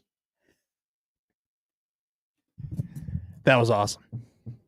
Let me just say that. Let me just go over Indiana's non-con again. Yeah, let me just say that the sports books definitely had Matt McMaster cashing that. I think I was minus 350 to have that occurrence before you. Before I was rudely interrupted. By yourself? Old Dominion, Kennesaw State, Indiana State. Why are we playing Sticks? No, this is Renegade. This is for all the Steeler fans out there that are in Latrobe. They're going to wear their weird uniforms for the Packers yeah, game. Thank you, Joey. It's going to be so confusing. Weird jersey guy over here, because you are a weird jersey guy. You like the weirdest jersey. You are a weird jersey guy. You like the Nebraska baseball gray jerseys. Okay? Yeah. You love the baby blue on the Cubs. And now I was trying to tell you they do not look good. And you were like, I like the Steelers jerseys. So now I'm thinking the Packers are going to wear their whiteout uniforms they've wore twice. That's just a confusing The Green Bay whiteout uniforms are sexy. They're sick. I like them. They are. Did you say sexy? Yeah, I have a lisp. Sexy. Are you allowed as a Bears fan to say something of the Packers is sexy? They have a sexy uniform. You just cheat on your team? No, they have Thanks sexy for the uniforms. flowers. There's a thing called window shopping. I'm not buying, I'm just window shopping. You're sexy. And their president is awesome. Did you vote a new president yet? You got to vote a new president. The new president? No, we don't we don't vote for president. But you're an owner. We technically don't vote for an actual president, from what I know. Okay. Are you allowed? Can you be on the ballot? Because you're an owner of the team, right? I think for like members of like the association, I think Sure. you can. Well, I totally forgot to vote. I know the You didn't vote? I didn't. You have to vote for your president. I know. well, they've already had it. Yeah, they already Ed policy. Okay. Yeah, crazy how they have term limits for the Packers president. Yeah. Mark Murphy did a great job. I actually ran into Mark Murphy at Lambeau Field going to Sunday night game. We went on our stadium tour, and he just casually walked by in joggers just to creep on the tour guide. Mark Murphy. Hey, it's Mark Murphy. Then he walked away. That was the only part of the Packers that I actually liked was Mark Murphy. So now he's gone. So now I know. Now I like no parts about the Packers other than their sexy white jerseys. Your head coach and your GM have 2 years left on their deals, and they're not in a hurry to extend them. Yeah, that should be interesting. I think we'll have. What is going to be interesting about it? You have the second best coach in the NFL. Well, this season, third best coach. Third best in the NFL. Yes, I would take Andy Reid, Sean McVay, Matt LaFleur. I don't care. Look at the records. Look at what he's done with multiple quarterbacks and multiple defenses. Look at how good that offense was, even when they had Malik Willis as quarterback. I will say he handed the Chicago Bears victory at Lambeau Field because he was not confident in his consistent new kicker, Brandon the Praying McMantis. That's my nickname for Brandon. But yeah. I think very highly of your coach. I think your coach call a timeout, give Chicago some time left for that game-winning field goal. Hey, thank you. Yeah, you're welcome. We needed it. We won more games in January than you did. That's true. You guys are undefeated in the NFC. We're undefeated in 2025. Yeah, the only NFC North in 2025, undefeated. We are undefeated. Haven't lost. Everybody goes, "Oh, we're 0-0." I go, "No, we're not. We're 1-0." Us and the Philadelphia Eagles have the same winning percentage in the month of January. How about that? We felt bad for you guys, so we had to give it to you. Still tried playing your guys. 10 p.m. to 6 a.m. What? Less children watching. No, I Googled something. What is the sentence? No. We got to backtrack here, my man. Less children watching. Yeah. What? No, I asked ChatGPT a question. And what was that question? About Indiana's non-conference schedule. And it said there are less children listening and watching between 10 p.m. and 6 a.m. You get it. You get it. I didn't get it. One of my favorite Chiefs of all time, because I think he changed the mindset of the Chiefs defense. Very humble guy, gives back, enjoyable interviews. Tyrann Mathieu retired yesterday. Was that expected? No. Right on the edge of training camp. He was supposed to be how old is he? Potential 33 utility piece in some. He was in the era of like contenders are going to sign him for small deals and he'll come in and kind of patch up a secondary but not be an impact player. I did not know that he retired. One of the greatest defensive backs in college football. And the guy from one of the great nicknames. A Tennessee Titan retired yesterday too. All these guys are retiring right before camp. Honey Badger. Man, you brought this up a couple months ago, and I've never been able to get out of my head. We don't do nicknames like that anymore. We just don't. Like, what is the most popular nickname right now for an athlete? The King? But we don't really call LeBron that. Like we don't. If I said, "Oh, the King," you wouldn't immediately. You'd be like, "Oh, 2-2. Okay, yeah, LeBron." Is there anyone else that you're like, bang, nickname? That's the guy. Like they're all like if you can't, like basketball has a couple, but like we're not doing Cornbread Maxwell anymore, you know? Like we're not doing the mailman, you know? Like we're not doing the answer or the truth. I don't know. None of those guys are like do we that. Still, even though he's coaching, we still refer to Deion as prime? Yes. Mm-hmm. But that's not a player. See that, like he got his nickname in that era of nicknames. Air. When I say the word air, you immediately think of Michael Jordan. Yep. We don't have that. We zero, like if you have a nickname, it's very like low key. Lemon Pepper Lou, right? But you have to be a big fan of the NBA to know that Lou Williams went to, Magic City and got lemon pepper wings and got kicked out of the bubble because of it. What about Quadzilla? Okay. That's a good running back. I like that. AJ Dillon. Yeah. Good old A.J. Dillon. He's on Talk about a Philadelphia Eagles. Talk about a paper tiger. He was the mayor of Quadland? Door County. Whoa! He was given A.J. Dillon was the mayor of Door County? Or he was given the key or something. Door County. He was given special treatment over there before. Door County. Didn't Richard Jefferson give Tyrese Halliburton, didn't he call him like the moment? Oh, that sucks. He tried to push that during the playoffs. But the one nickname for Halliburton we can't really say on the air because it's not very PC or appropriate. And I'm not going to. Oh. Go ahead. No, you know what I'm talking about. I'm not sure. Yes, you are. I'm confused. Stop it. You're on Twitter more than I am. You know more about the social media trends than I do. You send TikToks to me, which, by the way, I'll just say it. I really appreciate it when you send me TikToks. It's very nice of you. And it's like kind of like a friend thing to do. Like you only do that with friends. I don't have TikTok, so I can't look at your TikToks when you send me TikToks. Like when you send them to me, they won't just open on. No, they don't do that anymore. Like you have to download TikTok to do that. Maybe I look at it. But I'm missing all the good content. But I've never had the gall to tell you that because I enjoy that you send me TikToks, that you look at TikToks and you think of me. All right, Brandon Vogel will join us coming up next from Counter Read. We'll get his thoughts on what he heard yesterday. As day 2 in Vegas will happen today. James Franklin, Dan Lanning, Lincoln Riley. And I think Riley's tomorrow, I'm pretty sure. I think. I might be wrong. I think he's tomorrow. He's tomorrow. It's Dan Lanning, James Franklin, and David Braun. Yeah. All walk into a bar. One of them gets fired. All right. Which one? Well, we'll talk about it when we come back. 1620 The Zone.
I don't know. Welcome back, Gary and Matt. We do know. We're about to talk to Animal from counterread.com. Good morning. Good morning, guys. How are you? Not too bad. How are you guys doing? Good. How would you grade Media Day #1 for Nebraska and Vegas yesterday? For Nebraska, I mean, I thought it went pretty well.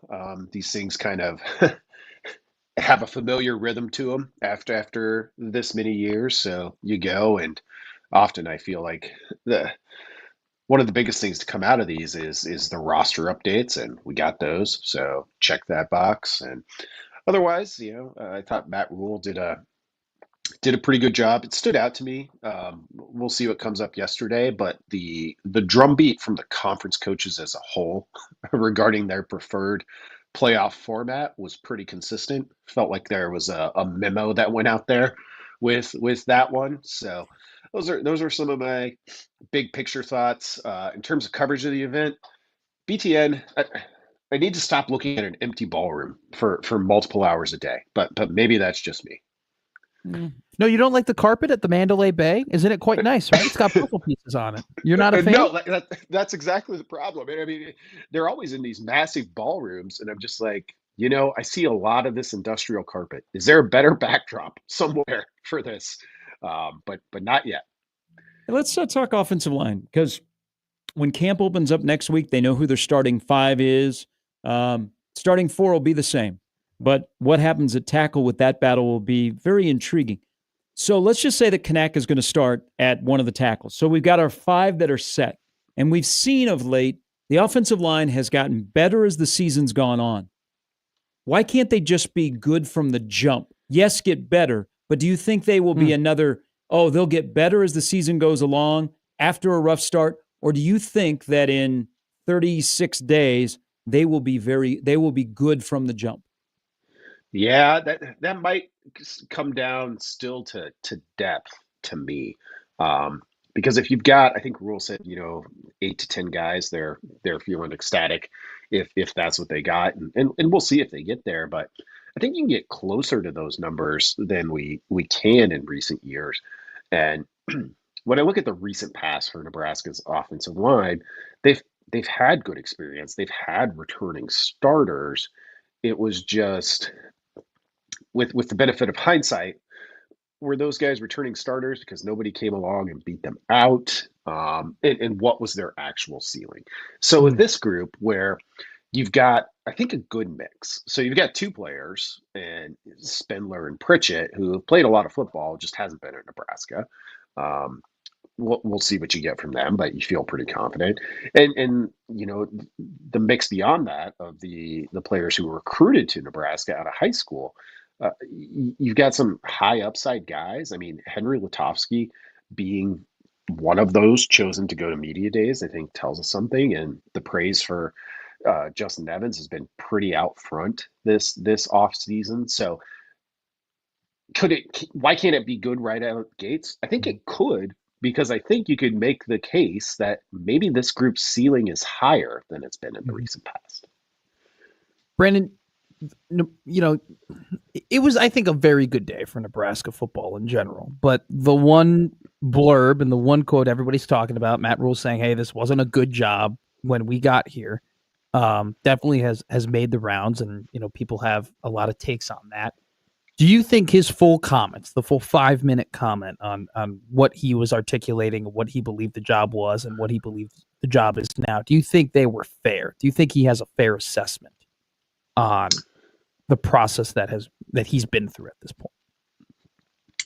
I think so. I would definitely, given the benefit of the doubt on that, I could see where people would potentially say, and I mean, it was a thought that I had. I was like, well, you were coming from the NFL. Like, how true was that picture of where college football was at, which it changed drastically from 2019 when he was last at Baylor, and it's changed drastically even in the years that he's been in Lincoln.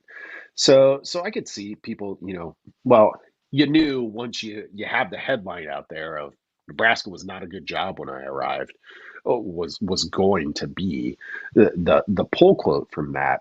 But it didn't strike me as unfair. I found the NIL piece of it particularly interesting because when NIL was coming, like I think a lot of people assumed Nebraska's going to be out front with this. Like they're the only program that sells out their stadium, however you want to make that argument.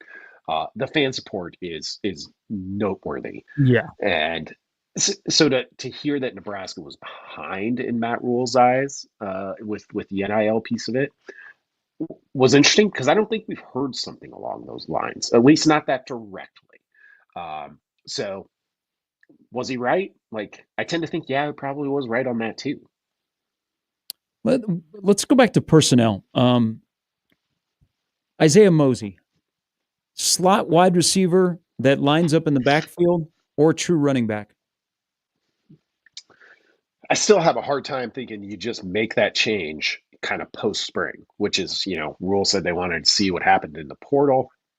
I think in terms of guys incoming more so than guys departing at running back. And after they didn't add anybody in the backfield, they decided to go ahead and make that move with Mosey. So I think it's probably more likely still a hybrid.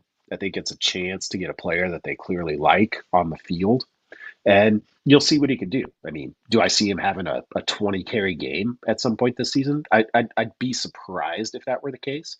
But they mentioned his size and they mentioned that he's a football player, which is one of those kind of football coach things. But I think there's some good truth to it. Those are the guys the guys that you can't keep off the field, find a way to get them on that. And I think that's what it is with Mosey. Do I think he's your number 2 running back? Probably not, as coming from a slot wide receiver kind of background. So let's think about who might be the number 2. I know people will say 3 for the number 2 spot, but if it's just 2 guys that are battling to be the backup to Emmett Johnson, who is it? I mean, I think you hope, based on where he's at in the program and when he came in, that it's Quentin Ives, and that's the obvious answer. And beyond that, like if you go beyond that, if he doesn't kind of solidify that spot, then I think you do get into more of a rotation.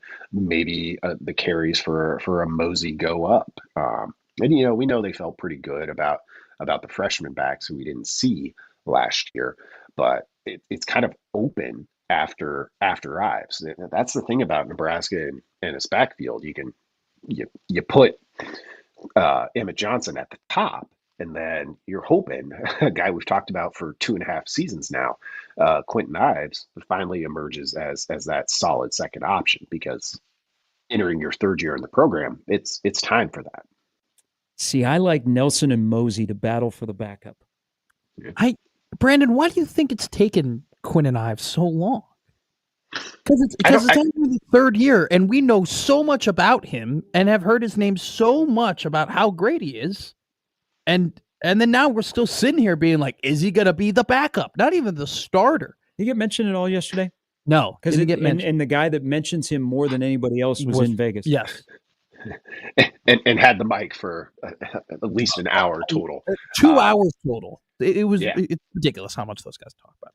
But I mean, I think the fact that we can kind of point to him as a guy like we hear a lot about for a guy who hasn't played probably points to his talent, his raw ability.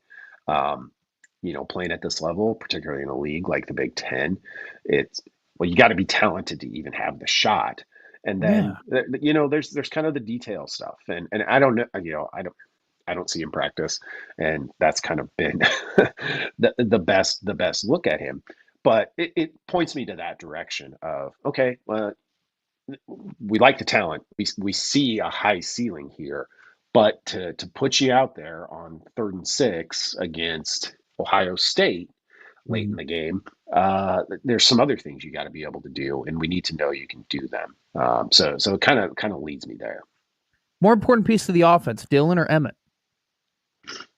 Dylan, I think. A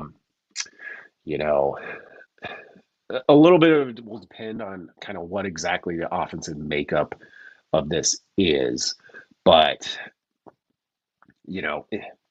you take that debate and put it on any team. Just say quarterback or running back. More important, like quarterback has a pretty big head start, which But in this offense and what I expect it to be, like you hope when you have those games where it's like, we gotta, it's the Rutgers game last year. The wind's blowing crazy, and Dylan Raiola, close to a 70% passer, is down at 50. Can we just hand it to Emmett Johnson? You hope he's ready for those moments. But I think if this offense is close to operating the way it could, operating optimally, Emmett Johnson becomes that guy who's easy to forget for stretches, but then you see those plays where you're like, oh no, this guy's a good football player. He can make people miss. He can make things happen. And you need, particularly in this offense, I think you need 3 or 4 of those guys. And I don't know that Nebraska had 3 or 4 reliable ones a year ago. Brandon Vogel from counterread.com joining us. When you hear the faith by the head coach that his cornerbacks will be able to match up with Big Ten wide receivers and play man-to-man, that makes you think what? Well, it's one of kind of football's skeleton keys. If you can actually do that, it unlocks a lot of things you can do then defensively. And I would give Nebraska kind of a middling grade with that specifically a year ago. And, they lost a guy who they thought was, a future NFL pick and a surefire starter in Tommy Hill. Sierra Wright came in and emerged and played the best football of his career, I think. So that was encouraging. But if you can do that, if you can just match up one-on-one, particularly in those conference games, like it becomes essential. And, you have to go back and kind of look at it and figure out a way to hack away at it. But that piece of it, just tally up who has the best corners in the league. My assumption would be those teams are pretty good with not a lot of variation. Is the best player in the program plays one of those positions at Nebraska? The best player in the program? I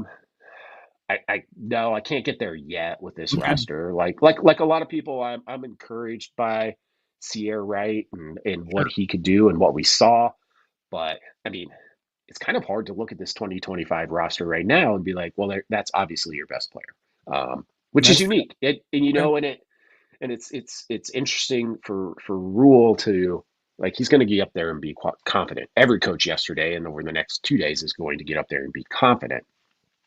But when you look at it, you usually want to have 2 or 3, 4 guys that you can point to and just be like, yep, don't have to worry about that. Ty Robinson was kind of that guy. Nash Hutmacher were those guys a year ago. This year's a lot more kind of up in the air, I would say. And you're not the first person to say this with, you think the ceiling is higher this year than it's been in the last couple of years, but it's also not. Nebraska doesn't have the highest blue chip rating they've ever had either. It's not as if they've brought in these massive 4 or 5. So they brought in a couple, but it's not as if they're littered with it like Michigan and all these other teams. What do you think is is it a lot to do with development, or has Nebraska just done a really good job at getting highly talented 3-star guys, or maybe finding some diamonds in the rough? Why is the talent high, but maybe that blue chip rating isn't necessarily reaching it? Yeah, that's a really interesting way to view it. And, I think we can all agree that this year 3 is really pivotal. And if you're going to bet on Nebraska, be like, yep, it's important, and they're going to take at least another step, you're almost by default betting on development, because there hasn't been a major recruiting uptick from where Nebraska traditionally recruits. I will say, and I usually look at this around signing day, so it's been a bit. The average rating of the Matt Rule classes has been a bit above kind of the Huskers' historical standards. So there's that part of it. Maybe these classes are, they don't have the 5-star. Dylan Raiola, Sure. but they don't have 4 of those guys that make you say, oh, they took a jump from 25th in the nation to 12th. Yeah, that's not what we're betting on in year 3. If you're betting on Nebraska, it is about that development piece of it, and maybe a little bit of kind of the overall quality of the roster. That's be fascinating. Brandon, as always, we appreciate it. Great stuff. Looking forward to sharing more of your thoughts on counterread.com as we close in on camp. Yep. Thanks a lot, guys. Have a good one. That's Brandon Vogel from counterread.com. Great stuff between him and Aaron that is up there. For the subscribers on the Substack, all right, we're now a day closer. You know what tomorrow is? It's 14 days away from 20 days away. God, Joey. Too much math. 5 weeks from tomorrow. You say all of these things that we're going to talk ourselves into and out of and discuss. Then we just play some games and we'll be able to talk about the games. I'm just counting down to next Thursday night for the preseason. That's football. right. Hall Let's of Fame go Lions. Game. Screw. What do you mean? No. Let's go Lions. Go Chargers. Yeah, thank you.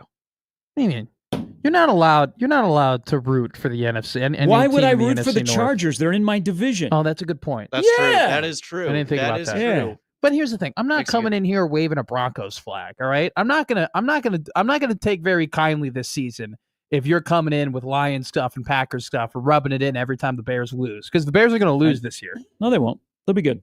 They'll be good. They're going to break my heart. All right. Thanks to Joey. Thanks to all of you. We'll be back in 20 hours with another edition of Gary and Matt on 1620 The Zone.